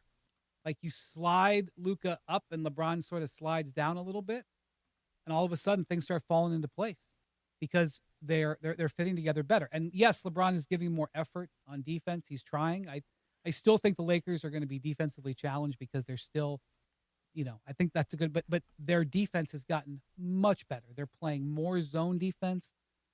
Ayton has had a couple of really good moments. Like Marcus the Smart's been fundamentals- outstanding. Marcus Smart's been, it's very clear when you can get Marcus Smart out there with Luka that it helps. Okay. And even if he's not having a good shooting night, if he has a good shooting night, you're really in great shape. And so the changes that the Lakers have made, LeBron reducing his role a little bit, Luka taking on more, JJ playing a little bit different schemes, JJ playing more defensive lineups. I think their defense has just been better. Their 3-point shooting has been better. The 3 of those guys have been better. And they retain their killer ability in the clutch. They are a better team. They are performing much better now than they did 6 weeks ago. And that is a credit to JJ. That is a credit to LeBron. That is a credit to Luka, Reeves, all those guys. They're all working very, very hard. I don't know where the season is going to end, but they are all trying their best to maximize what they're doing this year. That's how you do it. Really Windy good. Wednesday. Really good. 8:43, more windy. He's going to be with us all the way through it, especially in the 9 a.m. hour when we have fun and frivolity. But, Cappy, let's talk about our friends at VisionWorks. Oh, I would love to talk about our friends at VisionWorks. As a matter of fact, I should go grab my glasses for this spot. You would think. I would Because think you so. saw it on the rundown ahead of time and I thought, would. you know what? Let me be prepared for this segment. But I wasn't. You're It's not. okay, Cappy. All right, but go ahead, Lindsay, and it's- I'll get my glasses because I could use them right now. You could use them because VisionWorks makes shopping simple. Unlike the other brands, VisionWorks wants to make things simple for you by organizing their frames by shape and by price. They also make things very simple with their scheduling because you can call them, you can request an evening appointment, an early morning appointment, a weekend appointment. You can even take your kids with you to the appointment. And you can go on their website, visionworks.com, to make an appointment as well.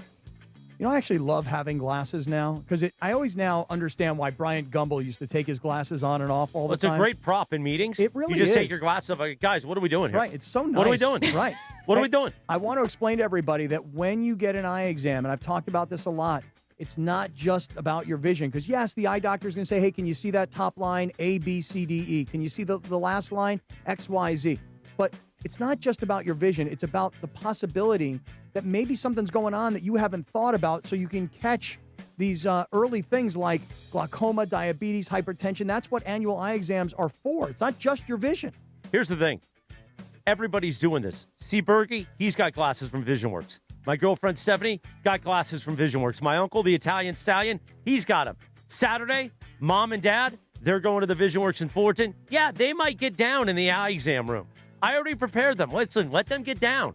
Let them get down while they get that eye exam. And you're getting your tax refund this time of year. Don't waste your tax refund, Cappy. Don't waste it on chicharrones or that Asian food truck you went to last night. It was really good, Take care of your eyes, sucker. Yeah. Go see our friends at VisionWorks. One last thing, the BOGO situation. 2 pairs, 1 easy decision. You buy one, you get one free at VisionWorks. So you're getting that much more. It's like Wendy was talking about how important this game is because it's not just one game, it's multiple games. When you go to VisionWorks, it's not just one pair of glasses, it's buy one, get one. By the way, Wendy wore his LACC polo. Yeah. I wish I would have known he was wearing LACC gear. I would have worn LACC gear. So we were twinsies today. Twinsies on a windy Wednesday. I tell you, when Wendy comes in suited and booted, I told you I was going to start wearing sport coats and ties, but now he doesn't even do TV in the morning when he's coming in here on Wednesday tonight. I know. With Sedano. All right, more of a windy Wednesday. It's 8:46 right now in the morning. We continue in 3 minutes from right now on ESPN LA. This is the Sedano and Kap Morning Show. Mike, in sports, dynasties don't happen by luck. They happen with culture, coaching, and execution. That's exactly how we run Rotolo Chevrolet, with all of those ingredients. So how much of that is why you've been number one 14 years in a row? When you put all those ingredients together and your processes stay in place, you're going to get great results. And if you come to the store, you're going to find out why you're number one. That's what it's all about. Come see what the fun is all about at Rotolo Chevrolet. From the showroom to the service bay, everyone is at the top of their game. Rotolo Chevrolet, built like a champion, driven to win. Visit RotoloChevy.com. When pain keeps you from doing what you love, Hoag Orthopedic Institute gets you back to you. We are ranked number 18 in the nation and number 1 in Orange County for orthopedic and spine care by U.S. News & World Report. From the surf to the green, our world-class doctors are there, which is why more Californians choose Hoag Orthopedic Institute for orthopedic and spine care more than any other hospital. At Hoag Orthopedic Institute, there is no one better at getting you back to you. Proudly founded by premier physicians in partnership with Hoag. Learn more at HoagOrthopedicInstitute.com. Stunad. Hey, it's May. Shoot your shot on Prize Picks and get $50 instantly in lineups when you play just $5. That's right. Prize Picks now giving you $50 in lineups when you sign up and play your first $5. Prize Picks makes every dunk, every dime, and every board that much more exciting. So don't miss this chance to get started on America's #1 app for sports picks. Prize Picks is simple to play. Just pick more or less on 2 to 6 player stat projections. If you get your picks right, you can cash in. Pick from all your favorite sports, anything from basketball, baseball, hockey, soccer, college basketball, tennis, golf, esports, and more. Prize Picks puts their users first, so all withdrawals are fast and secure. Prize Picks accepts most major payment methods, making deposits into your account quick and easy this sports season. Download the Prize Picks app today. Use code MACE, M-A-S-E, $50 in lineups after you play your first $5 lineup. Prize Picks, it's good to be right. Progressive knows there's no one more important to your team than your pet. They're like your top draft pick. And it looks like Chuck has selected Pepper the Corgi. Bold pick there, Deborah. Yeah, Rich, Pepper has a high ceiling for sure, but he does have a tendency to bark at every tree. Yeah, he brings a lot to the table, but also takes a lot off of it, especially when it's been left near the edge. Nothing left to do now but suit him up for the dog park. Protect your top draft pick from injury and illness with Progressive Pet Insurance. Get a quote at Progressive.com. Progressive Casualty Insurance Company affiliates and third-party insurers. Not available in all states or situations. Covered subject to policy terms. Harry Douglas here to tell you about Confetti Craze 5-Hour Energy. It tastes just like the best birthday cake ever. Vanilla, buttery, frosting vibes. It's basically a party in a bottle. And here's the best part. All cake, no sugar. And you know I love my cake. So I get that big birthday energy without any sugar guilt. The bottle's small, easy to toss in my bag, and perfect when I need a quick, tasty caffeine boost to cakeify my day. The Funfetti flavor is back on 5hourenergy.com or Amazon. Crack open a Confetti Craze 5-Hour Energy shot today. Mornings on ESPN LA will never be the same. That is a steamroll demolition motorboat. Sedano and Kap have taken over Morning Drive. You're a grown-ass man. Do whatever you want. Back to the guys. 8:49. Good morning. The Sedano and Kap Morning Show on a windy Wednesday, the 18th of March, 2026. Cappy, happy birthday. She turned 63 today. Vanessa Williams. Oh, wow. Wow. 63, huh? Remember this was used in the movie Julie Newmar, Tu Wong Fu, or whatever that movie was in the 90s? Tu Wong Fu, thanks for everything. Yeah, Julie Newmar. You ever seen Tu Wong Fu? I don't think so. Good movie. It was with Patrick Swayze. Yeah. Oh, really? I love Patrick Swayze. R.I.P. Meanwhile, it's game day, which means it's time to BB go for it. Listen to Mason and Ireland today for your chance to play. When you hear the cue to call, be caller number 7 and guess which team scores the first 3-point basket of the game. Get it right, and you're going to win a $100 BB Go promo code. Plus, be entered for a chance to win a trip to basketball's biggest stage from our friends at BB Go. Bring something different to the table. BB, go for it. It is a windy Wednesday. Windy's here. He's going to be with us till 10 a.m., by the way. Our out time is 56. So let's do a few minutes with Windy, and then we got to talk about our friends at Prize Picks and they get ready for the Rich Eisen Show terrestrially. Can you fit all that in, Cappy? I don't think I can, but Sedano probably can. Well, there we go. Yeah, Georgie, you can fit it in. Me, I don't know. Okay, I have a question. I have a question I want to save for the 9 o'clock hour with Windy about a conversation we've had here on the show. So just kind of wrap your head around this, Windy, about LeBron, quote unquote, fitting in, right? So just kind of wrap your head around that. Let's do a quick little look around the rest of the Western Conference, okay? So would you agree OKC still in a different category, yes or no? Yes. Okay. San Antonio, where do you put them? Because I do think that they are a step above the rest of the competition, but they clearly have a flaw in their shooting. How would you assess San Antonio? They are so impressive as a team, so impressive as these young guys, and I am careful not to take anything off the table for them. My instinct tells me that they've never played in the playoffs before, and when they get into the playoffs, George, you know, these teams are going to game plan for them, and there's just going to be certain guys that they just don't even guard. But Victor is such a one-off. Like, you know, the Magic when Shaq was there, I think it was his second year. Like those guys had never won a series, and they're in the finals because they had Shaq, because they had this guy who broke all the molds. Well, that's Victor.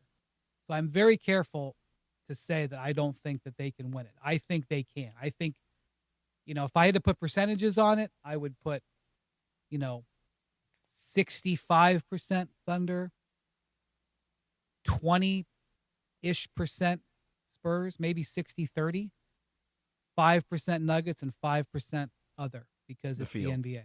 Yeah. That maybe I would think about that. I would adjust it a little bit.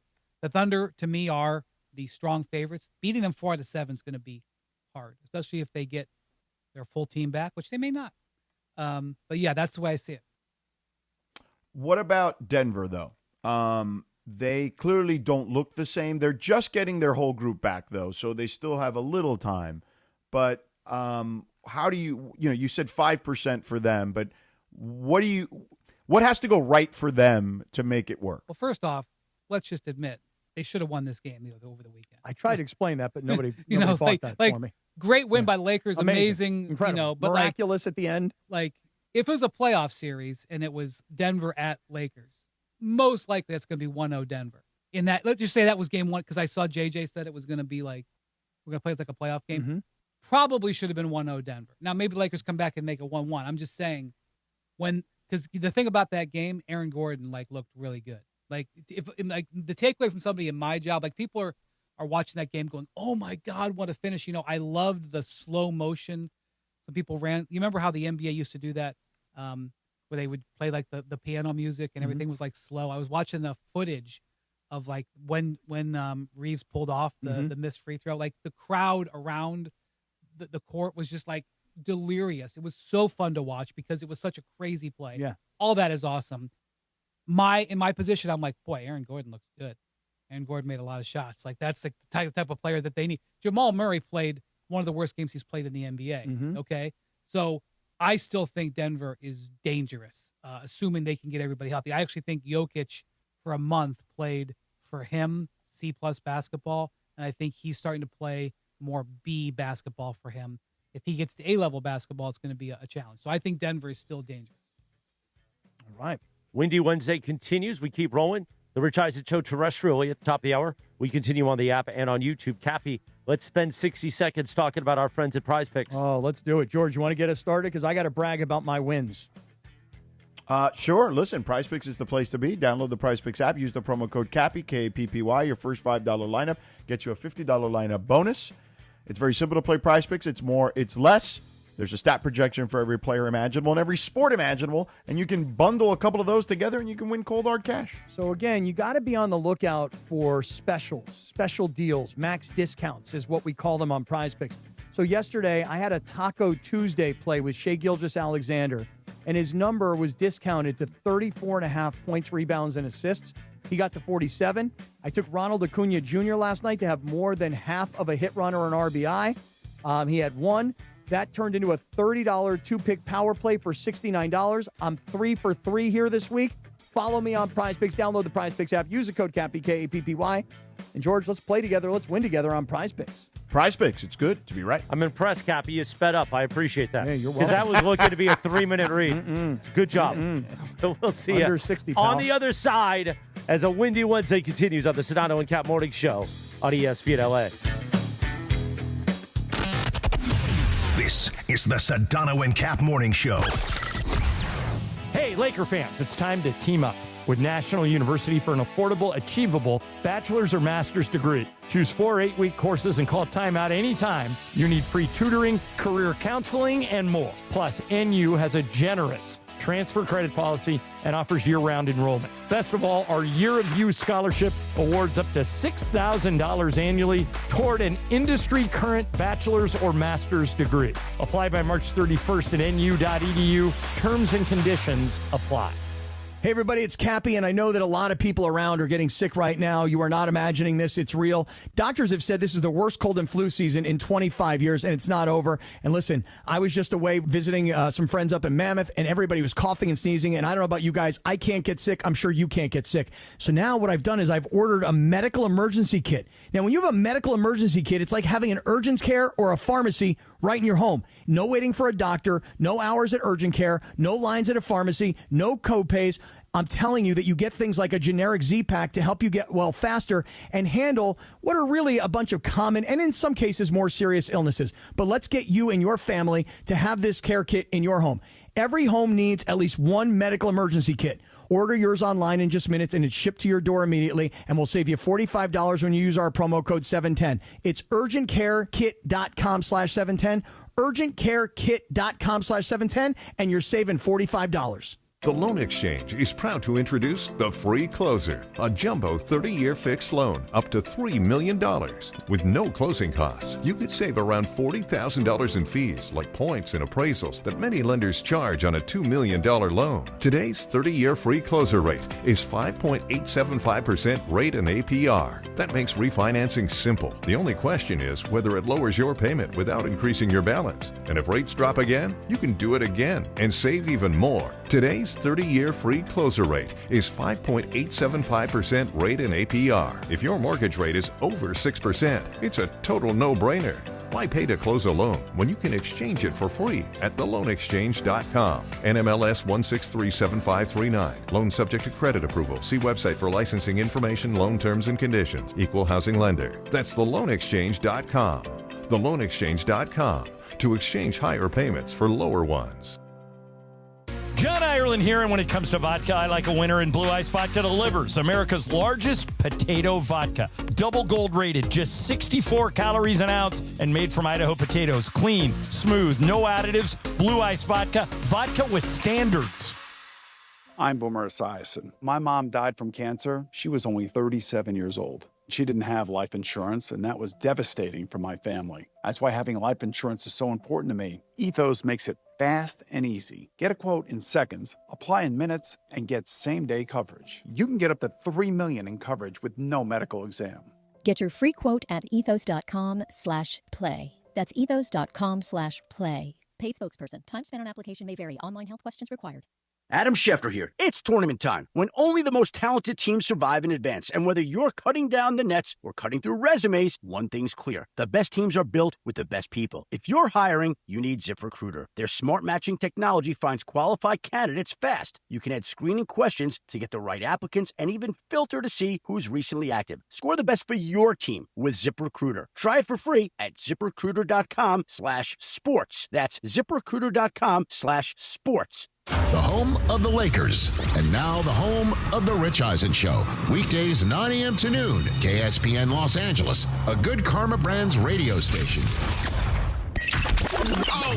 Previously on the Sedano and Kap Morning Show. Cappy, one of my favorite songs of all time, when they got together and sang All for Love, man. From the Three Musketeers soundtrack. Remember the Three Musketeers? Yes. That's kind of like you, me, and Sedano, but when Brian Windhorst is here, my Columbo brother, right, it becomes Windy, Cappy, and Sedano, which I'm okay with. You are? They are the Three Musketeers on Wednesdays.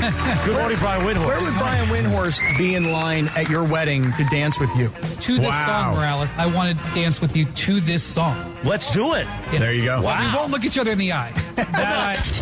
It's Windy Wednesdays. The Sedano and Kap Morning Show is on the air. The biggest show in ESPN LA history. Don't the Rams say bleep them picks? Yes. That was a long time ago. Different now. Now they're good at the picks. Yeah, but didn't they do that and win the Super Bowl? They did. This is a bleep them picks trade. A little sabor? Yeah, I don't think people like being called hacks. You're the güero on the radio. No. Giant Mexican, horn section. Did you have me on your show to berate me? Is that what you're doing now? Give me a freaking break. I'm reacting to Art Bell. Yeah? Oh, okay. Amazing. Do you want to do the Love Boat, or do you want me to do the Love Boat? The Art, I don't even know what you're talking about. No, here it is. Ready? Watch this. Watch this. It's Windy Wednesdays. Midnight in the desert. I'm Art Bell. Scott Kaplan, eat a fat one, bro. The Sedano and Kap Morning Show on 710 ESPN. The all-new ESPN LA app and on YouTube at ESPN Los Angeles. We're bigger than U.S. Steel. Wow, that's crazy. Well, you want to woo-woo? Bit boy. Monstrous. Beto, I don't want to eat that. We did it, Dad. We did it. You were riding high on the stinger last time. Oh, big time. Right, that's right. Of course we were. It's Windy Wednesdays on the Sedano and Kap Morning Show. Yeah.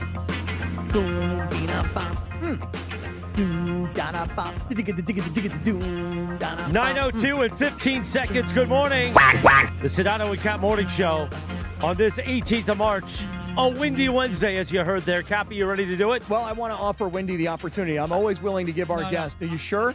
This is one of the highlights of my week. You sure? Here it goes.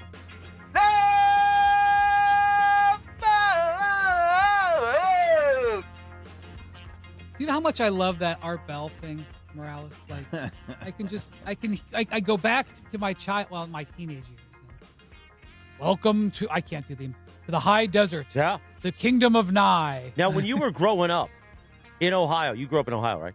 Yes. Okay. Were you listening to a lot of Art Bell talking about Bigfoot walking around the desert? Here's what would happen. Or the forest, I should say. I worked nights at the Akron Beacon Journal. I'd get done at like midnight.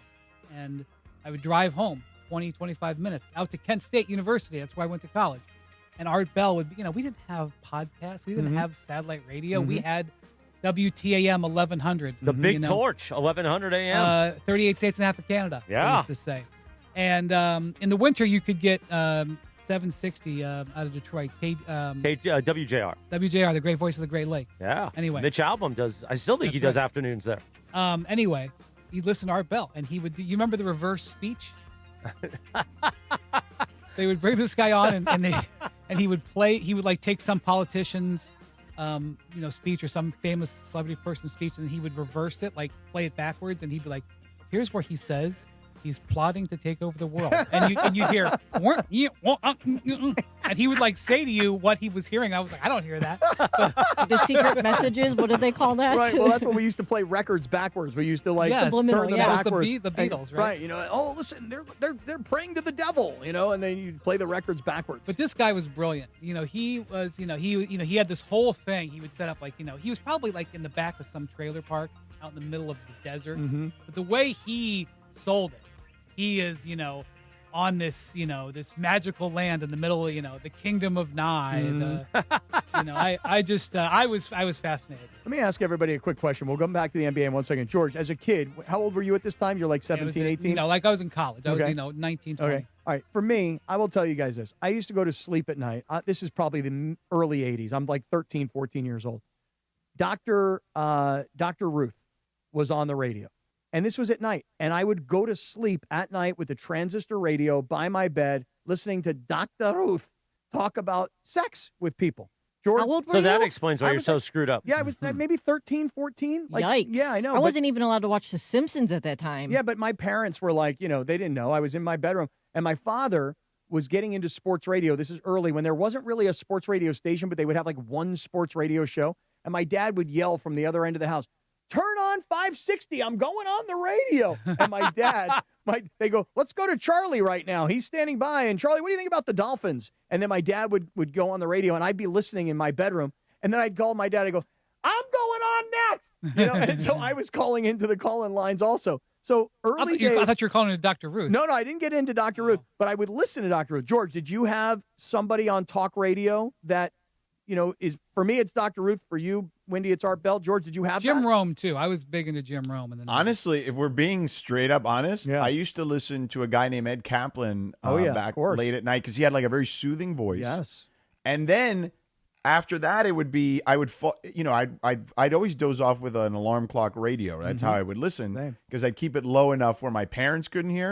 And then it would be JT the Brick and Scott Farrell back to back. Oh, yeah. Now, JT was good, but Scott was hard because Scott, he had Streak that crazy continues. voice. That's not a soothing voice. Yeah, right. Yeah, just be clear. I didn't mention JT there. Saying the streak continues. But Scotty is, so I remember when Sedano started, and I was told about Sedano out of my mind. He was like thought of as, Sedano was a blowtorch back then. He was a screamer. Young kid. Sedano in the third shift on Fox.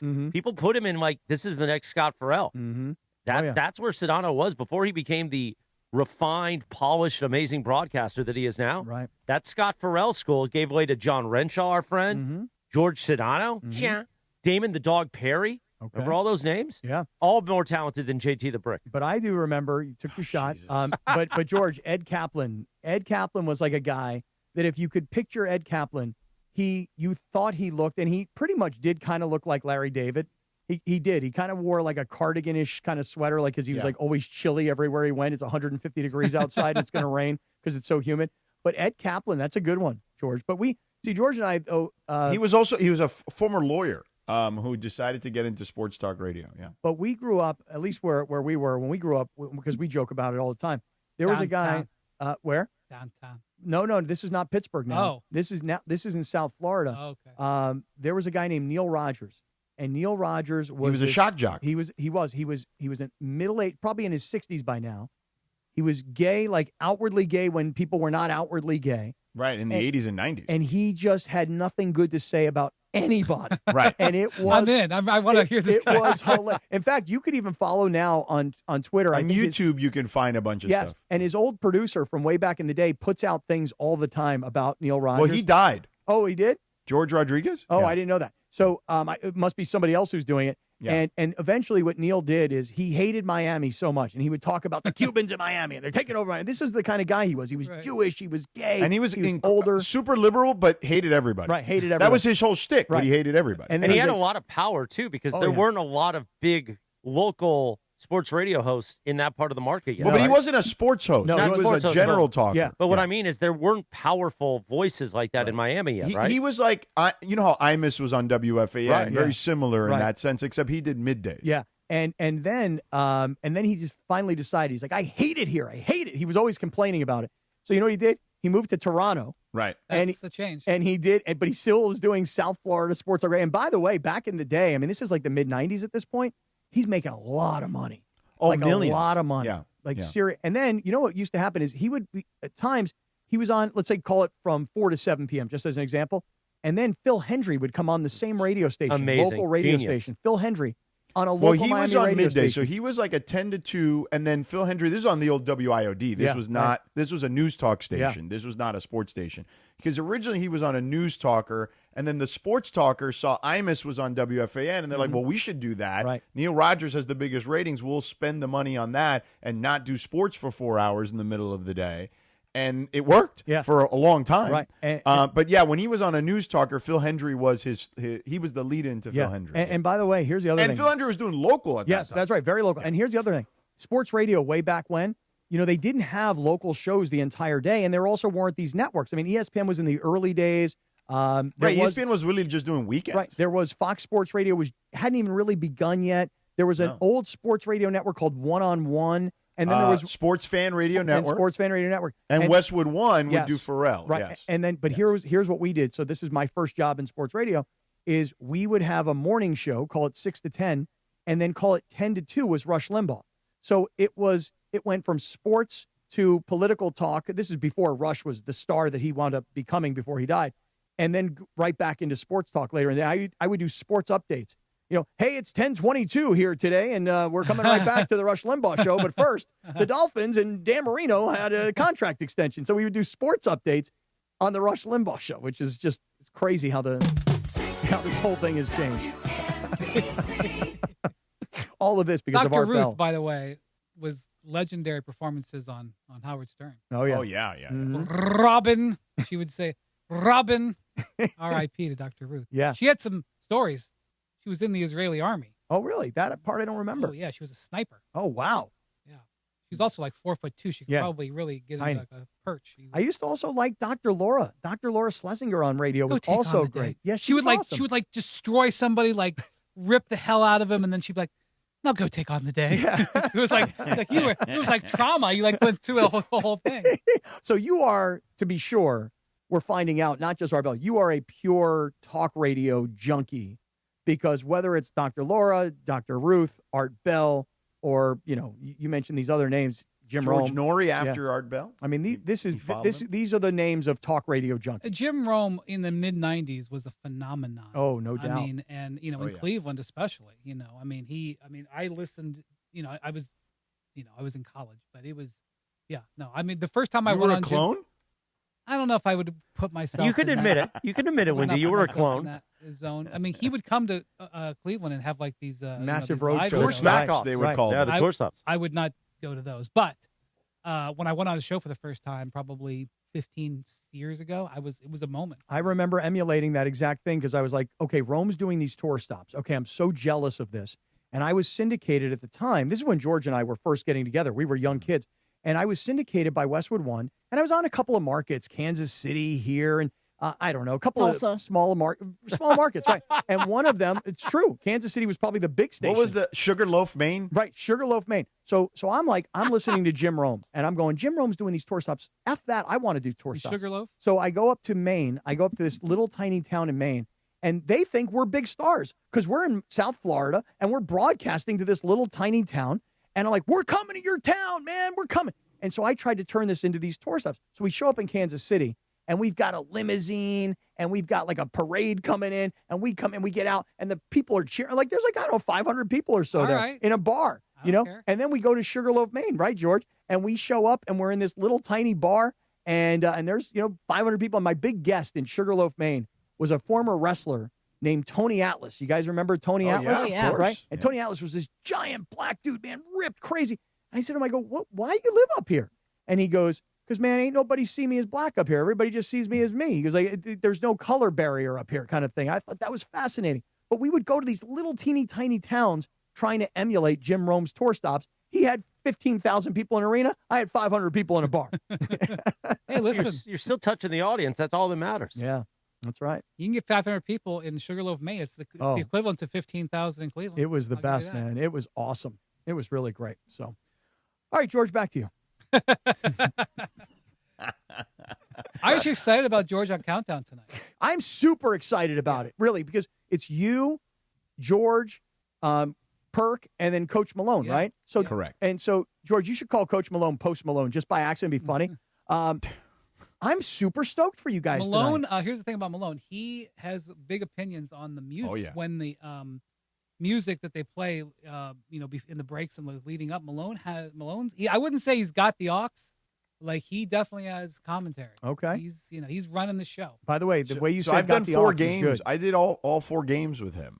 So Coach Malone and I have bonded a lot here over the last several weeks. Sounds like that. But George, seriously, I'm no joke. Like tonight, when you think about these games, what's the early game on ESPN tonight that you guys are going to be? The Warriors-Celtics. Okay, so Warriors-Celtics, big game, obviously, right? I mean, big. No Steph. I know no Steph, but still, the Jason Tatum story for me continues on. Presumably, he'll play tonight. He is. Okay, so that game, and you guys in the studio, and then the Lakers and the Rockets in the late window. I mean, dude, that's a huge deal. Lakers-Rockets is a genuine, really big March game. Mm-hmm. Like, that's a genuine, really big March game, and it's at 8:30 Eastern. It's not or at 9:30 Eastern. It's not at 10:30. It starts a little earlier tonight. So that'll be, the NCAA tournament starts tomorrow. Mm-hmm. So this is a big, this is a game that, sometimes you get an unlucky dud. Sometimes you get lucky and you hit. Like Saturday, that ABC game, with the Lakers. Talk about a jackpot. Some other ABC game will be a dud because, someone will be playing. But that game, you hit the jackpot. Tonight, we have a jackpot. Do you guys think if the game tips at 6:30 tonight, like, you're supposed to have how much in between game 1 and game 2 for studio time? Approximately. Ooh, it could. You never know. There may not be any, actually. Could be, right. Yeah. But if let's just say the early game goes to plan, doesn't go to overtime, and there's not a whole bunch of, timeouts. Usually they reviews. time it to go one to the next, like site to site. Most of the time it happens. Yeah. Okay. Yeah. All right, so we won't get much of you guys in between. So on Saturday, there was actually, Nuggets Lakers was on ABC on Saturday.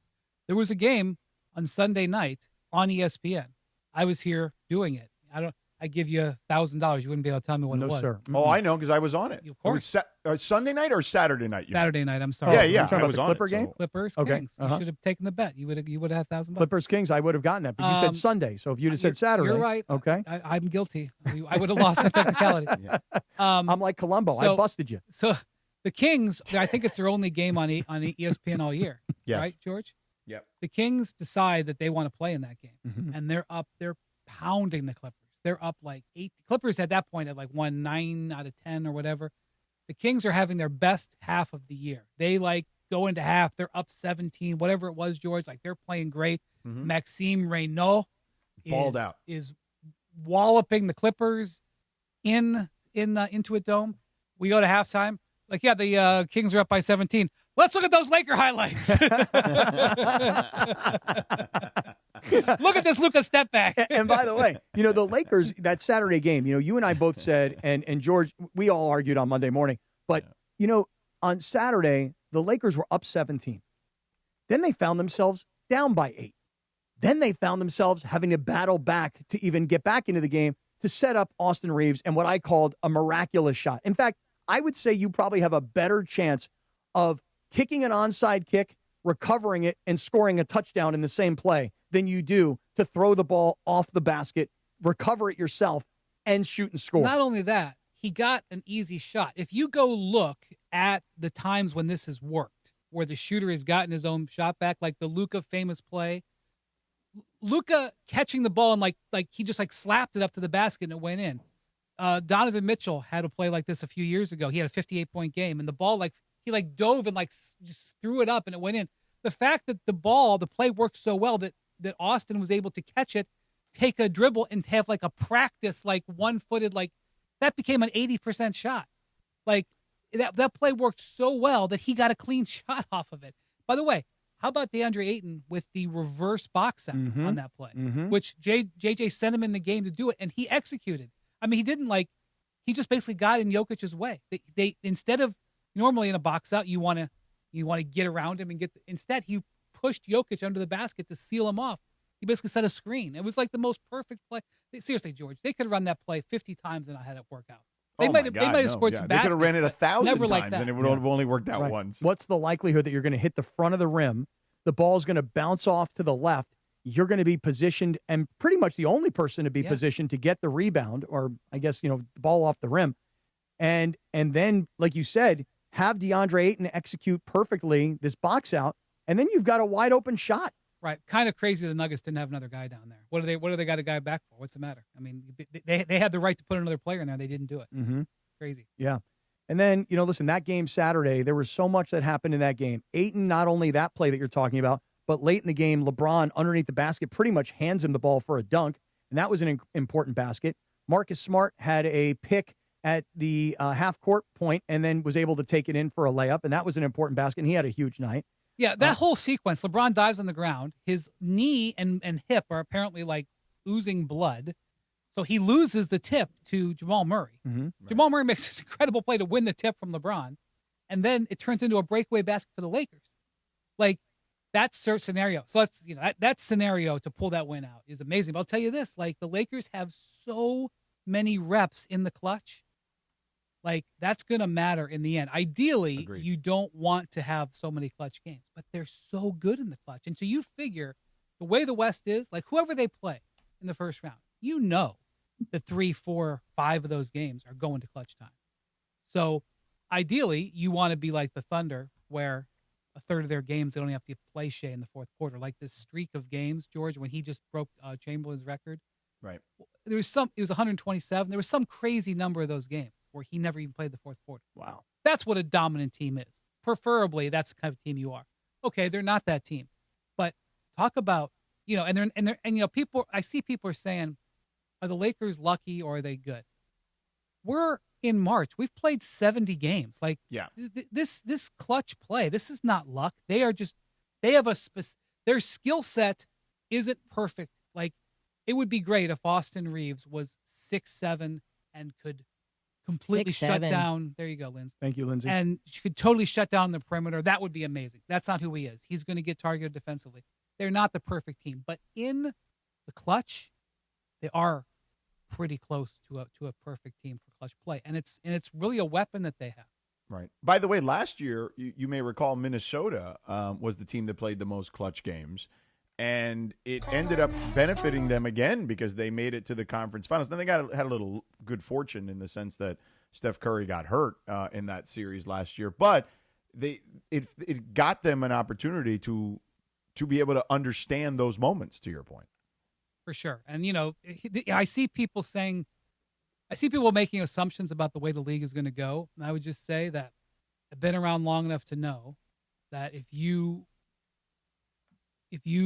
think that you think everything, that just because it's March, everything is settled, that's not true. There is still a lot of time for teams to get hot in this league. So I would be very cautious to anybody thinking anything in the league is settled right now. So, that last year was an example. Minnesota had the 6th seed. But they finished very strongly. And next thing you know, they're in the conference finals. They ran into the buzzsaw, but still, that's, just because you're in a certain spot in March doesn't mean that your die is cast. 9:22, the Sedano and Kap Morning Show on a windy Wednesday. Let me tell you this real quick. This Friday, Mason and Momo are headed to Lakersfield. That's what Ireland says. Bakersfield is really Lakersfield. They're going to be broadcasting live from the Hard Rock Casino Tejon, noon to 3, Mason Momo. Come hang out, press the flesh, watch the tournament games, and win. Unity by Hard Rock members in attendance can score $100 in free play and a chance at signed sports memorabilia. Not a Unity member yet? Sign up at ESPNLA.com, or when you get to the broadcast, say, hey, Momo, make me a Unity member so I can get that free play, sucker. Hard Rock Casino Tejon. This is how SoCal plays. Don't forget alley-oop.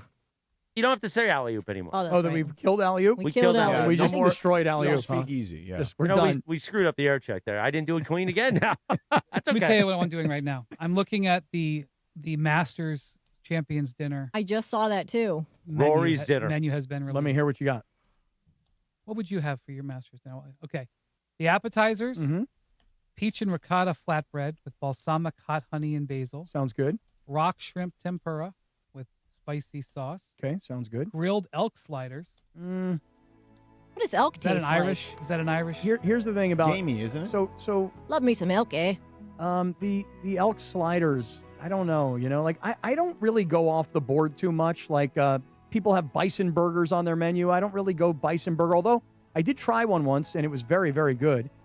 They say much leaner, but what do they call it when deer meat? What's that called? Venison. People like venison. I'm like, I don't want to eat Western deer. PA people are eating Yeah, venison. I know. Bacon wrapped dates. Those are amazeballs. Don't ever say amaze balls again, Cappy. Lindsay, these are not Irish. That's the next Cappy T-shirt. Cappy's face, and it just says amaze balls. That is so 1999, Cap. And that face that he's making right now has to be that. There is no corned beef and cabbage on here. All right, first course. Okay. Yellowfin tuna carpaccio. Okay, sounds great. Foie gras. That sounds good. Foie gras, I don't know. What's foie Foie gras? gras is like goose liver. Ew. And It's really good, though. But it's also very controversial. Yeah, because of how they extract it. Yeah, how do they extract it exactly? I don't know how they do it, but I know it's like that's very violent way they kill the goose. I Right? don't why know, people but I are mean, very upset yeah, about it. people get like pissed it's off. banned now in California. Right, like It's if like they used to have- Venice, right? Venison. My friend Bertrand, he owns a restaurant called Mille Fleurs. And when you walk in, he goes, "Oh, hello, darling. Hello, baby." And you say, "Bert, what should I have today?" He goes, "Oh, please, have the salad." And so this guy, he would have this foie gras on the menu, and he'd go, "You got to try this foie gras." I'm like, "I'm not eating that. I don't want goose liver," you know? So, yeah. Ugh, sounds good. All right, main choice of Wagyu filet mignon or seared salmon. Okay. Now, that's, I did have a seared salmon yesterday. It was lovely. that's very traditional. Mhm. With traditional Irish champ. I don't know what that is. Irish champ. Or champ. I don't know if I'm Oh. mispronouncing it. Mhm. If it's Irish, I would say it was pronounced champ. I don't know. Mhm. I spent time in Ireland. I don't know what that is. Mhm. Sauteed Brussels sprouts, glazed carrots with brown butter and crispy onion. Oh, that sounds delish. That Dessert? sounds great, yeah. Sticky toffee pudding with vanilla ice cream. Oh, okay. Also sounds good. Now, here's the thing. The Masters champ has to pay for it. Oh, really? Yeah. What do you think that's going to cost, Rory? Well, there's probably 35-ish people, 30, maybe 35 to 40 people. That's So, it? well, it's the champs. It's like the Champions champs, dinner. The Okay. champions dinner. I know. I just You thought have to there'd be Not more. just anybody can show up, Cappy. There's not that many Thought guys. there'd be more guys. Well, And so- every year it gets higher How and much? higher. What do you think that? Or less and less. What do you think? Or that, less because some of them and die. but there's plus the alcohol. That's plus, the deal. Plus the alcohol. So Plus I the don't know. booze. So I'm, Yeah. I'm guessing a G a person. Oh, yeah. Oh, yeah. Every Plus, part. who knows what sort of feed the Masters Augusta National Yeah. puts on top of that. You have to use their catering. And Yeah. Oh, 100%. No doubt. They're Their getting staff, paid. their Yeah. catering. They're getting paid for sure. And what's your when you're Masters champ? I'm a low end sort of kind of like I'm super simple kind of person. First things first. You ready? At the Masters dinner, I'm bringing in an In-N-Out food truck. Well, they're not going to No allow that chance. at Augusta. No, they're not gonna allow it. They won't allow me to do that? No. I mean, what part of I the... think he's already disqualified from this. Let me ask you this question. What about a Chick-fil-A food No. truck given No. the proximity to Atlanta? It literally. No, they It's some- sell Chick-fil-A Yeah. during the rounds. I've but never no. been. I've never been to the Masters. Clearly. Yeah. Never been.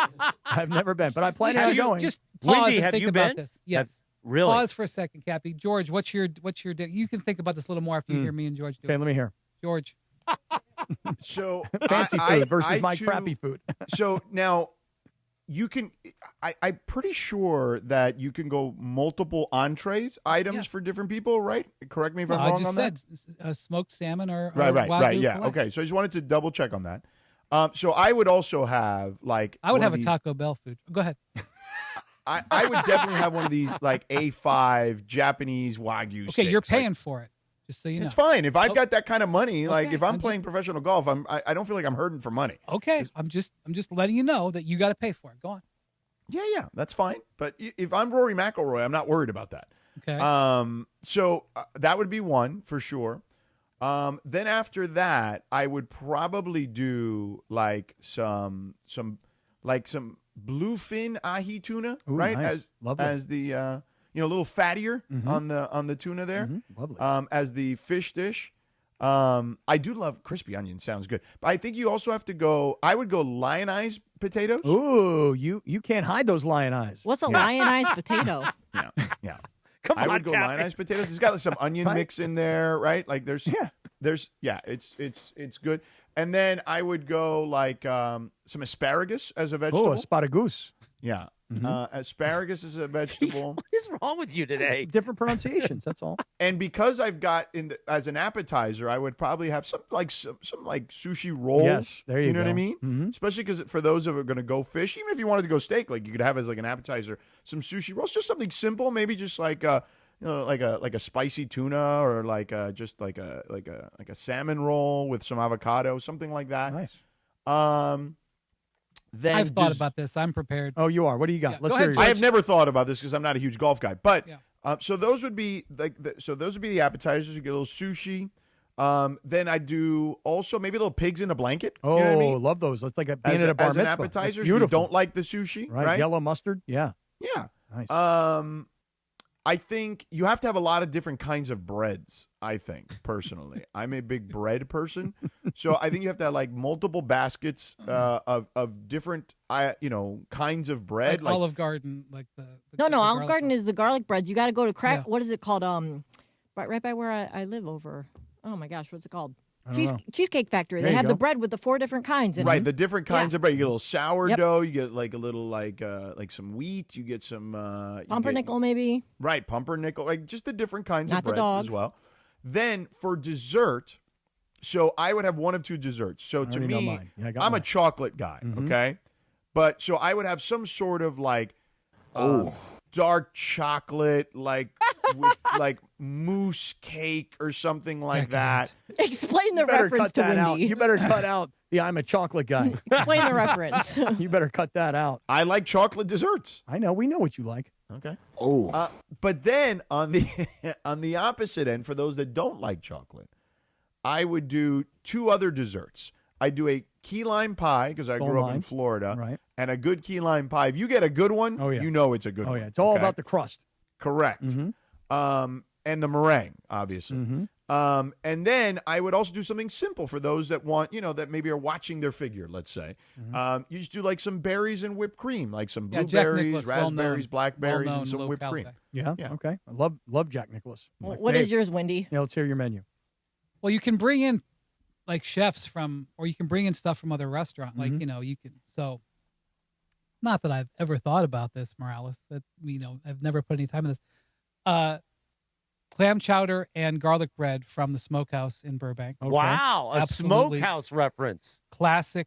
I wouldn't necessarily choose the steak from there. No offense to my friends there, but the garlic bread and the clam chowder from there. I would just go there for. I heard that George Clooney used to go there. ER.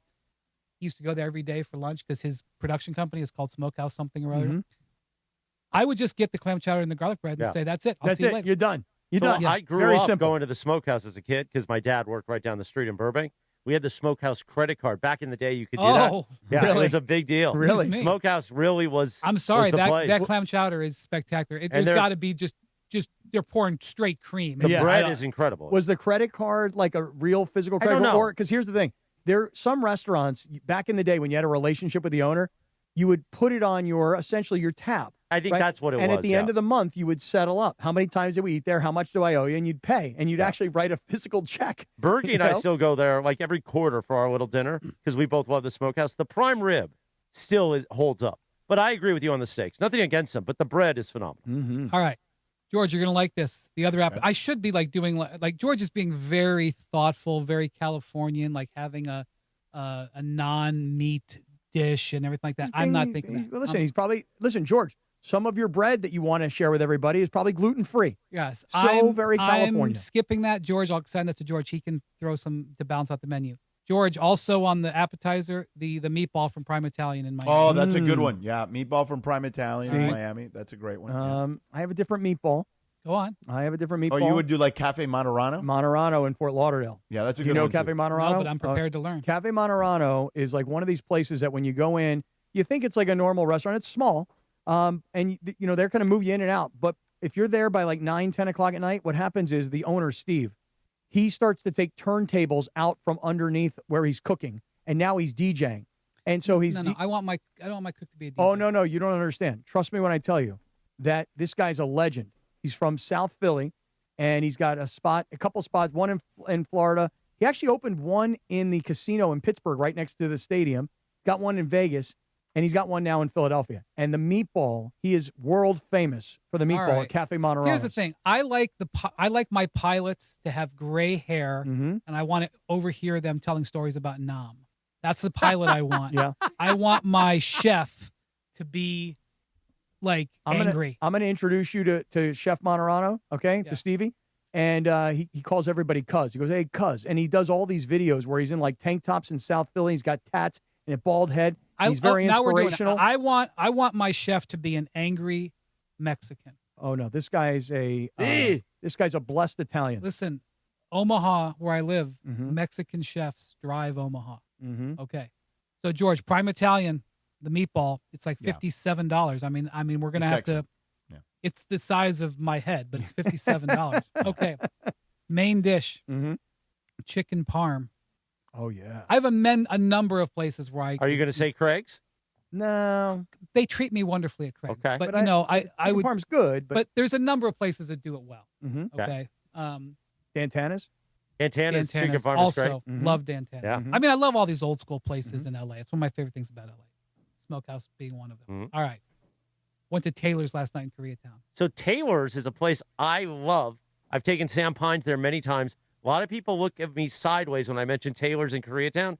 It's incredible. But, Musso's, Craig's, like these are all great LA spots. Okay. But I could go to any of them. We could pick them out of a hat. Mm-hmm. For the side pasta at Original Joe's in San Francisco, they have these little raviolis that they serve. I want the Original Joe's little raviolis. They actually have I think the original Joe's in San Jose, but the one in San Francisco. You just reminded me of something. You know what I would also have as an appetizer, Windy? Joe's Stone Crab. There you go. Stone Crab. Okay, I would allow that on. Yes. Is it in season in April? Season. Well, right, yeah, because it is in season. Right now it's in season. Okay, well then. It's March through October. So let's make it happen. Yes. All right. Yes. So have you ever had that, Chris? I have not, because I'm not a huge seafood guy like that. Like I eat the original Stone Crab. So, Cappy, for my anniversary, my wife had them shipped. Ooh, that's amazing. Lovely. This anniversary we've done just this now several times. We've shipped them one day, like next day, from Miami Beach, the original Joe Stones to L.A. See, Cappy, that's real love. That's how you do it. Is Rachel ever do that for you? She has not shipped in any of Joe's Stone Crabs. No, she has not, as a matter of fact. I will talk to her about that today. I will. I will scold her. For the vegetable, George, the sautéed corn from Mahogany in Oklahoma City. Yeah. Now, this is not cream corn. Cream corn from Lowry's here in L.A. I'm sure it's wonderful. Out of this world. This is not cream corn. This is they cut it off the cob, and it's excellent. Awesome. Probably also got a bunch of bad stuff in it for you. Yeah, it's fine. And I don't, the dessert, I'm sure there's a lot of great places. Whatever. By that point, I'm done. But that's my meal, and it's going to be cheaper, I think, than what Rory's doing, or what George is doing. I think definitely cheaper than mine. Yeah. George has got ahi tuna and wagyu beef. Like I'm spending way less than George. Oh, that's nice, man. And I predict that the people would be, because they get steak at all these meals. George. How many times a month is a professional golfer having filet? How many times is a guy having chicken parm at Augusta National? How many times are they getting the meatball? No, not getting that meatball. Meet the ball. Yeah, so before we you think they're serving meatballs a lot at Augusta National? I don't think so. No, probably not. Before we get to the Lindsay segment, which we do each weekday at 9:30, I want to ask you your opinion, because we just did golf. What did you think? It may have changed everything for me. The LeBron, because I've been known to not love LeBron because I'm a Jordan kid. But now this might change everything. The LeBron Nike golf commercial that dropped yesterday. So good. That was great. It was So good. with Tom Kim. It was incredible. Easy like Sunday morning with the Lionel Richie. It was pretty good. Yeah. So first off, it was good. He's probably done 100 commercials. His demeanor in this commercial is amazing. Yeah, he's so happy. He's awesome. I am mildly concerned about his putting stroke. That if that is indeed, like, his swing is like, a little bit of a mess, but it's okay. He's in his 40s. He's just learning the game. I'm not comparing my swing. They just show his feet and they show a putt. They could have added it later with just some extra. Right. That may not be his putting stroke. However, if that is indeed his putting stroke, we need to have a discussion. Like, that is something that is, there's 100 different ways you can swing and be successful. And I'm sure when he hits at 330, that putting stroke is a problem. We got to get McMenamin on the case to ask him if that was really him. Dave doesn't know whether a golf ball is filled with feathers. He doesn't. Dave doesn't know anything about golf. That was a great commercial, and it made me now inspired, because I have been sort of anti-Beats. I had a Beats pair originally like 20 years ago when they came out or whatever, and I just didn't like the sound of them. But now I'm like, well, LeBron's got those Nike. It's a collab with Nike and Beats, basically new pods. I might have to get them. Yeah, they're sharp. It's a great idea for a commercial, by the way. Everybody's going to give you advice. You're new to the game of golf. Just the idea of doing a headphones commercial on golf. Yeah. Like, that's pretty good. It is a trend now at golf courses for people to play music. Yes. While they're out golfing. loud. Right. Yeah. I'm not sure I'm 100% down with that. Really? But you do you. Well, let me ask you a question. Do you have an issue with a GPS in a golf cart where now you have more information than ever it's before? vitally important. Of course. So in that same GPS where you can either A, plug your phone in and you can have control of the aux like you talked about earlier. Of course. Or that's what's happening. Or a lot of people, when they don't go to such a fancy place, they bring out a speaker and they jam their tunes during. Listen, there are golf courses now, especially fancy golf courses, like super private golf courses, where you're bringing your dogs on the course with you and they ride shotgun, or you're playing barefoot, or your shirt's not tucked in. Like the fanciest of private golf courses now are places where the rich and famous are like, I want to be casual. So I don't want to be uptight. I will just tell you not to. The place that I play in Omaha, they will tell you this: your shirt's got to be tucked in. In fact, it will, as you go out in the course, it will remind you on the cart. A new club opened in Omaha, a brand new club, and one of the things the people who joined it said, we have to have a rule that you don't have to tuck your shirt in. Yeah, so that is definitely a trend. There's a place in the desert called the Madison Club. Have you ever heard of it? I have. Okay, so the Madison Club is Phil Knight, Tim Cook, the CEO of Apple. It was Phil Mickelson until he got booted, my understanding. It's like Tom Brady. It's like the rich, and it's older dudes who have money for a long time, and it's younger guys who are like pro athletes and have big pro athlete kind of money. And then you combine them with a lot of Hollywood types. And at that place, for example, you do whatever you want. They've got these comfort stations along the way. They're not bathrooms. Yes, you can pee, but there's every food item you would ever want. You can pour your own drinks. They've got tequila on the golf course, etc. I mean, you can go out there barefoot, shirt not tucked in, dog riding shotgun, and everybody's fine with it. And that's like the new way of being like, hey, we're a fancy private golf club, but do whatever the hell you want. I tuck my shirt in because I respect the course. Even if it's a muni, I'm tucking it in. So you have respect for the game. I do. You do. Yeah, I understand. But that. I also have Yacht Rock playing on my speaker on the cart. Listen, if it's at your car, you can do what you want. I'm not in that part of that trend. But I'm not judging somebody who does. I'm just saying it definitely happens. I don't believe at Augusta it would. Augusta, you're not going to be allowed to I play mean, Yacht Rock. you could be, but at the Madison Club, you could get the in and out cart. Oh, no doubt. Are you have you ever played Augusta? Or you've been there as a patron? God. No, hell no, I haven't played it. Haven't played it. No. So I will say this, that in terms of like sports things that you want to do in your life, like some people are like, I want to go to the Daytona 500. I've never been there. I want to go to the Indy 500. Okay, these are all things that you might want to do in your life.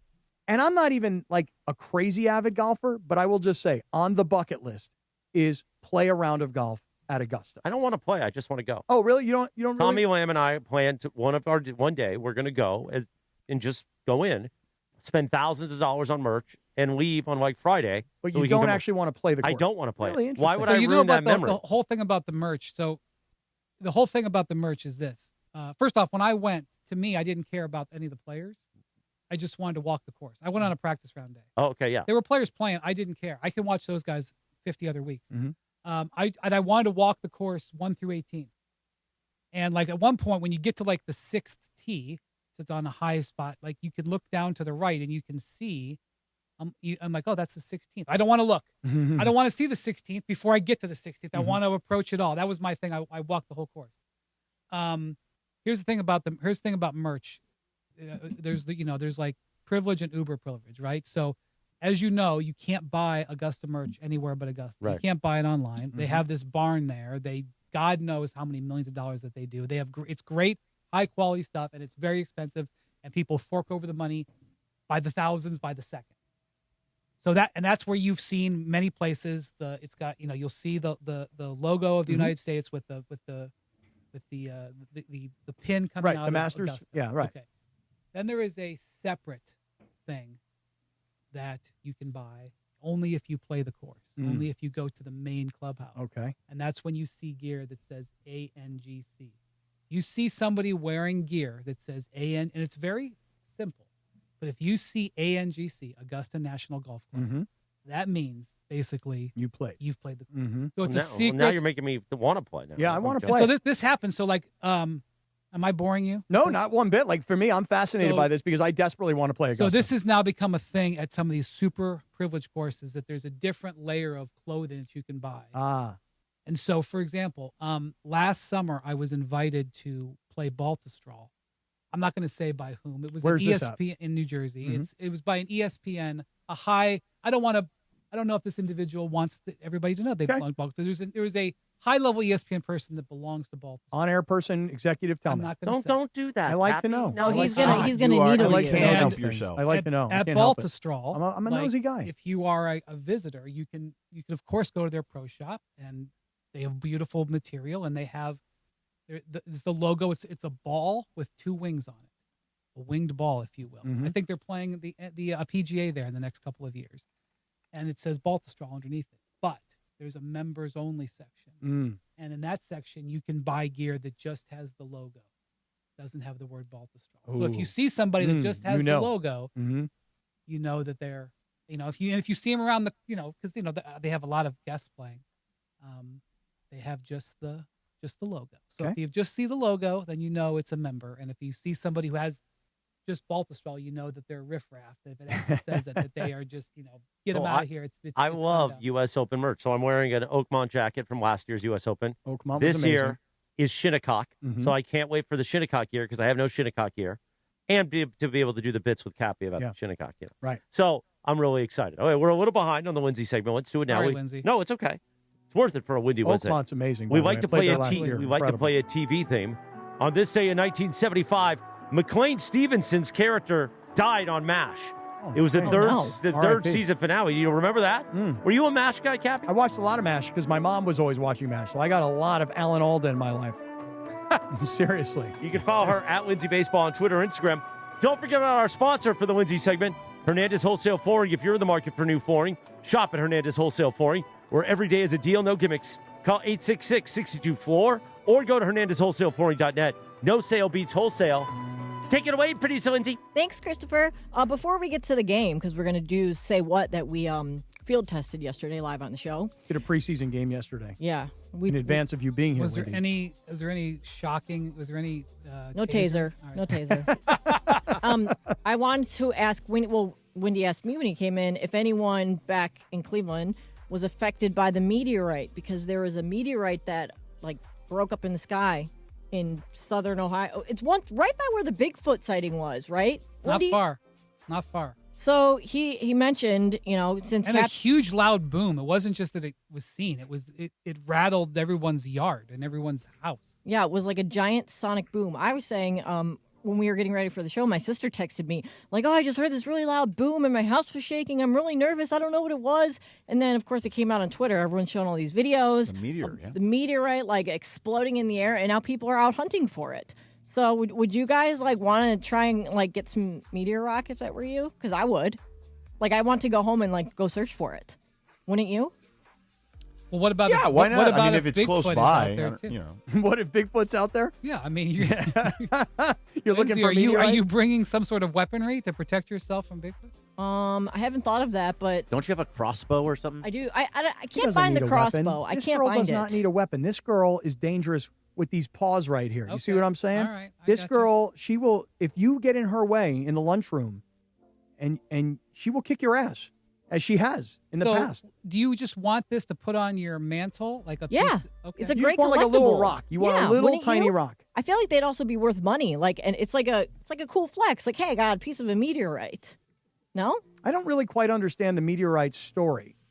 So What do you there- mean? Well, what do you mean? What do I mean? I Just don't. came in, landed in Ohio. That's it. Yeah, really, it just crashed to the thing ground. exploded, One dude. giant It rock. exploded. There it you go. broke up into the atmosphere before it actually Somehow, hit. Lindsay sent me something that said there was 22 pounds. How could they possibly know that it was 22 pounds? That's what the National Weather Service is telling people, that's the size of it when it exploded into the atmosphere, because with all their sensors and cameras and stuff, they are able to tell what happened. Because you look on a weather map yesterday when this happened, there's just it kind of looks like a Doppler, but it's, the Doppler radar with the different colors and stuff, but it's different than what weather looks like, because it's just like this bright blue color that you don't normally see on those maps.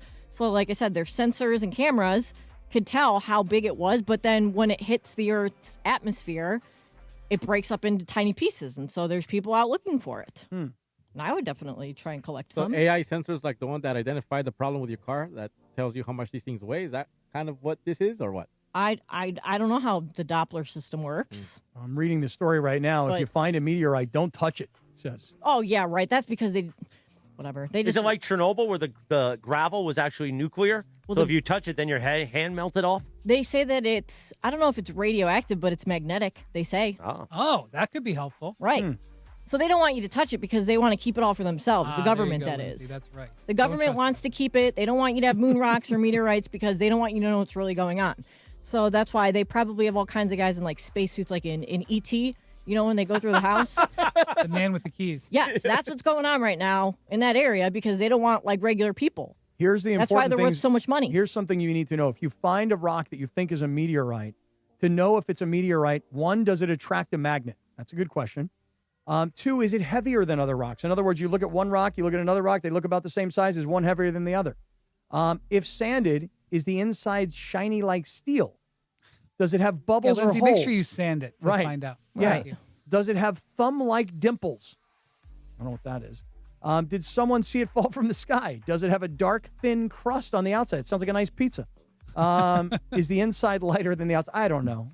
This meteorite thing is news to me, man. Oh, yeah, it was all What's over going to the news happen yesterday. in our neck of the woods next week, Lindsay? My God. I don't know, because first we have Bigfoot, then we have the meteorite. What's the next thing that's going to happen? We can't take much more of this. I know, but there's a lot going on. So really quick, I'm going to run in here, and we're gonna do like 1 or 2 rounds of the Say What Hot game. So Okay. stand by. I don't know what that is. Well, you'll get ready, Wendy, because it's quite the thing.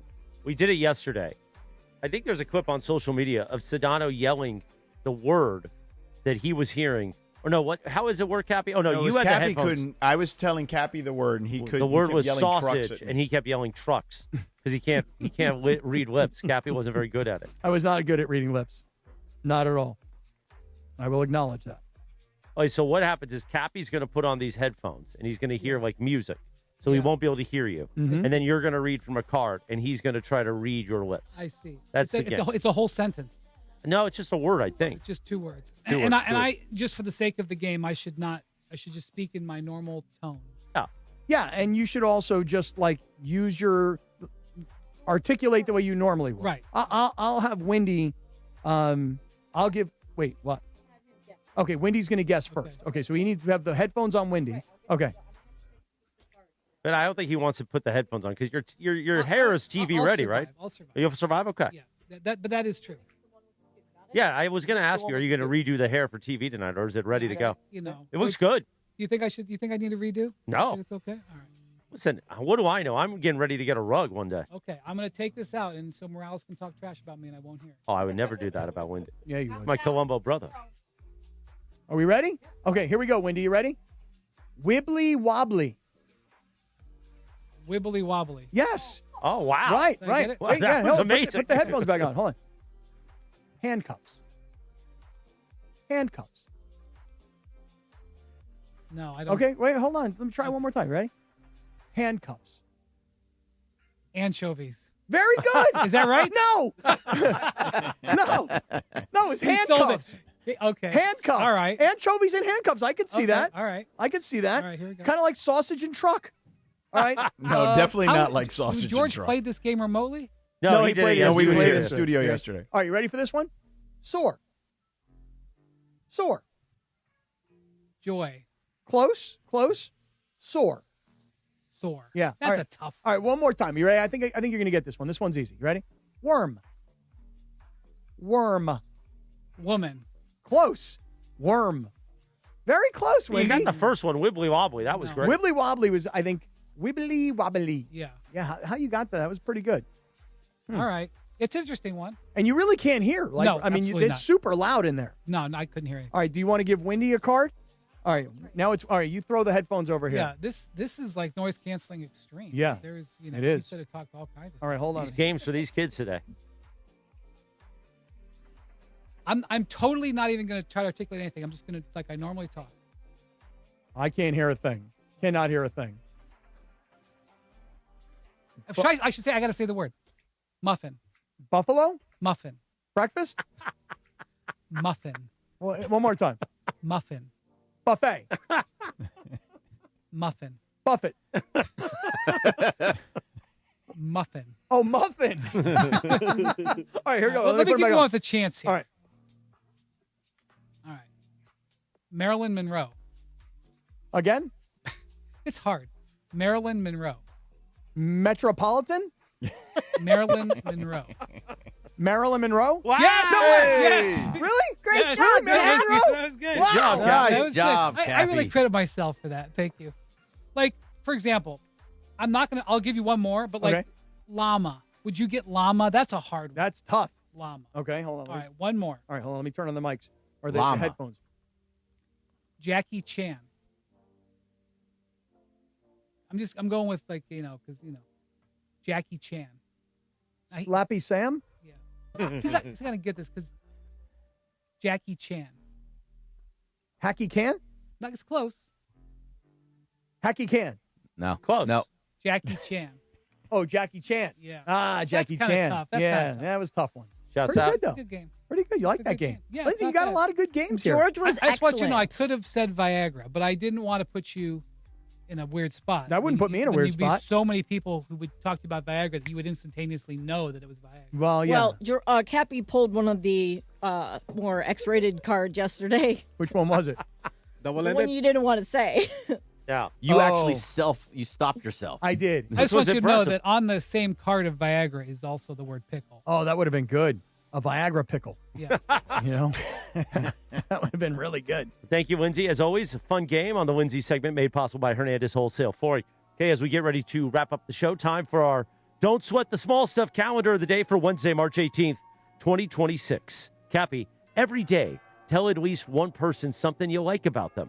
Whether your reason for not giving compliments on a regular basis is not knowing what to say, embarrassment, feeling that other people already know their strengths and don't need to be told, or simply not being in the habit of doing it, it's time for a change. So when you walk around downtown LA, I know often you're scared. You're like, Morales, protect me on these streets. Right. But don't do that. Like last night when you went to the Asian food truck, just compliment somebody. Even if they look like they might stab you, just say, listen, homeboy or homegirl, how are you today? You look great. And then they might stab you. But that's okay. That's how you change the habit, Cappy. Oh, that's good to know. That's real good to know. Very nice. All right, time for our Dealer's Choice Real Deal. Brought to you by Sellers Advantage. Damon Wines, the CEO of Sellers Advantage. Want to sell your house before you call an agent? Call a Sellers Advantage. They'll buy it as is with a competitive cash offer. No repairs needed. They make selling easy. Call 888-390-AS-IS for a no-obligation offer. Or visit sellersadvantage.com, DRE 01961658, Cappy. And last night, you mentioned this Asian food truck that I went to last night. I wish I could remember the name of it. And the problem I'm having is that when I went to this Asian food truck, here's what happened, Wendy. Brian and I last night were chatting, and I said, what do you got going on this evening? Because I'm by myself, and I got time. And he said, well, I got a dinner. Oh, you were trying to get dinner with Wendy? You can't just throw that on him a night of. This is Brian Windhorst. That is kind of true. I mean, it was sort of like, hey, what kind of flexibility do you have? Are you sitting in your hotel room by yourself? What are you up to, right? So Wendy winds up telling me he had a dinner last night. Hope you don't mind. Yeah. Oh, right. Exactly. Where'd you go? Taylor's. Oh, beautiful. And so I said, but he said it's going to be a quick dinner. He says it's probably going to be pretty quick. I'll be back relatively early. I'll text you on my way back. By the time Wendy had texted me, I had to tell him, because like there's a part of me that's like, maybe I should just go meet him. What would we have done? Would I have come over and met you at the hotel? You'll never know. Yeah, I guess not. It's in Koreatown. It's a 5-minute Uber. No. He was staying over here at a hotel. Yeah, but also, Taylor, if he was already at Taylor's, then you wanted to meet him there. I was back at the hotel by 8:06 p.m. Oh, okay. And he texted me at like 8:05. He's like, yo, I'm back. You guys, you want to chill or whatever? And I told him, I go, Wendy, I've hit my wall. Because I had to explain to Wendy what happened to us yesterday, Chris, about how I picked you up at 5:31, and then we got stuck in the traffic, and then we didn't get here until 6:58. And then as we were coming into the studio, Sedano was following us into the studio. I don't know what was going on with traffic yesterday. So I was very tired, and I was watching the World Baseball Classic game, and I decided after an hour and a half of walking on the treadmill at the East Central Hotel, I'm going to walk down to Whole Foods, because Chris and I are now trying to like outdo each other with how much protein we can eat in a day. So I thought I was going to go down to the Whole Foods and just load up on 200 grams of protein. On the way... Just for the record, I'm doing it for my health. Cappy, for some reason, wants to join in. Well, I want to join in because I want to eat more protein and eat less carbs, and I figured that the more... Because it's hard to eat that much protein in a day, right? I did 257 yesterday. It was not easy. Super impressive. By the way, give me a little something of like the biggest protein thing that you ate. So I ate a In-N-Out 3x3 protein style last night. Just one? I had a In-N-Out double protein style yesterday for lunch. So how many grams of protein was in that? Do you know? 60. Okay, I'm going to maybe do that today. Anyway, I'm walking down to Whole Foods, and I'm like, you know what? I've been on the treadmill for an hour and a half. I don't really want to walk all the way down to Whole Foods. So I stopped at this Asian food truck. And Felix Hibachi, that place? It wasn't called Felix, but it definitely was a hibachi something. It's like this red truck 2 blocks away. That's the one I always go to. And I was like, hey, Cappy, can you wrap this up? Brian and I have to get on a call in 90 what is seconds. protein style? That's where no lettuce bread. wrap. No lettuce instead of bread. Yeah. I just wish I could remember the name of this place. I followed them on Instagram, and it's so good. And it was like this massive thing of chicken and rice and vegetables. I thought, actually, now at In-N-Out, you don't even have to do lettuce wrap. It could be like grilled onion wrapped. Oh, yeah. Honestly. What is that called again? The Flying Dutchman? Yeah. You could get a burger grilled onion wrap now, too. So anyway, listen, you guys go to your thing. I just want to say this. Whoever the food truck is, it's 2 blocks away from here at LA Live, that red food truck. I think that is the hibachi one. Yeah, it is hibachi. I just don't know what it's called. Bro, Great you guys detail. were awesome last night. I know. I'm missing one important detail here, George. I can't give him a plug if I don't show. I can't give him the absolute love. Anyway, it was awesome. It was great. Let's get out of here. We'll do it all over again tomorrow. That'll do it. A Windy Wednesday is in the books. Windy, as always, amazing. George does not want to be late. No, he does not. It's his first night, Absolutely. I guess. I mean, I don't like to be late, period. Yeah, we'll see you tomorrow for a Thursday edition of the Sedano and Kap Morning Show. Everybody have a beautiful day. 7 a.m. tomorrow, we'll be reacting not only to Countdown with Windy and Sedano, but also Lakers Rockets Part 2. Have a beautiful day, everybody. The Rich Eisen Show right now. Hey, everybody. Can't get enough of the Rich Eisen Show? You're in luck. You can find us everywhere. Watch us weekdays on Disney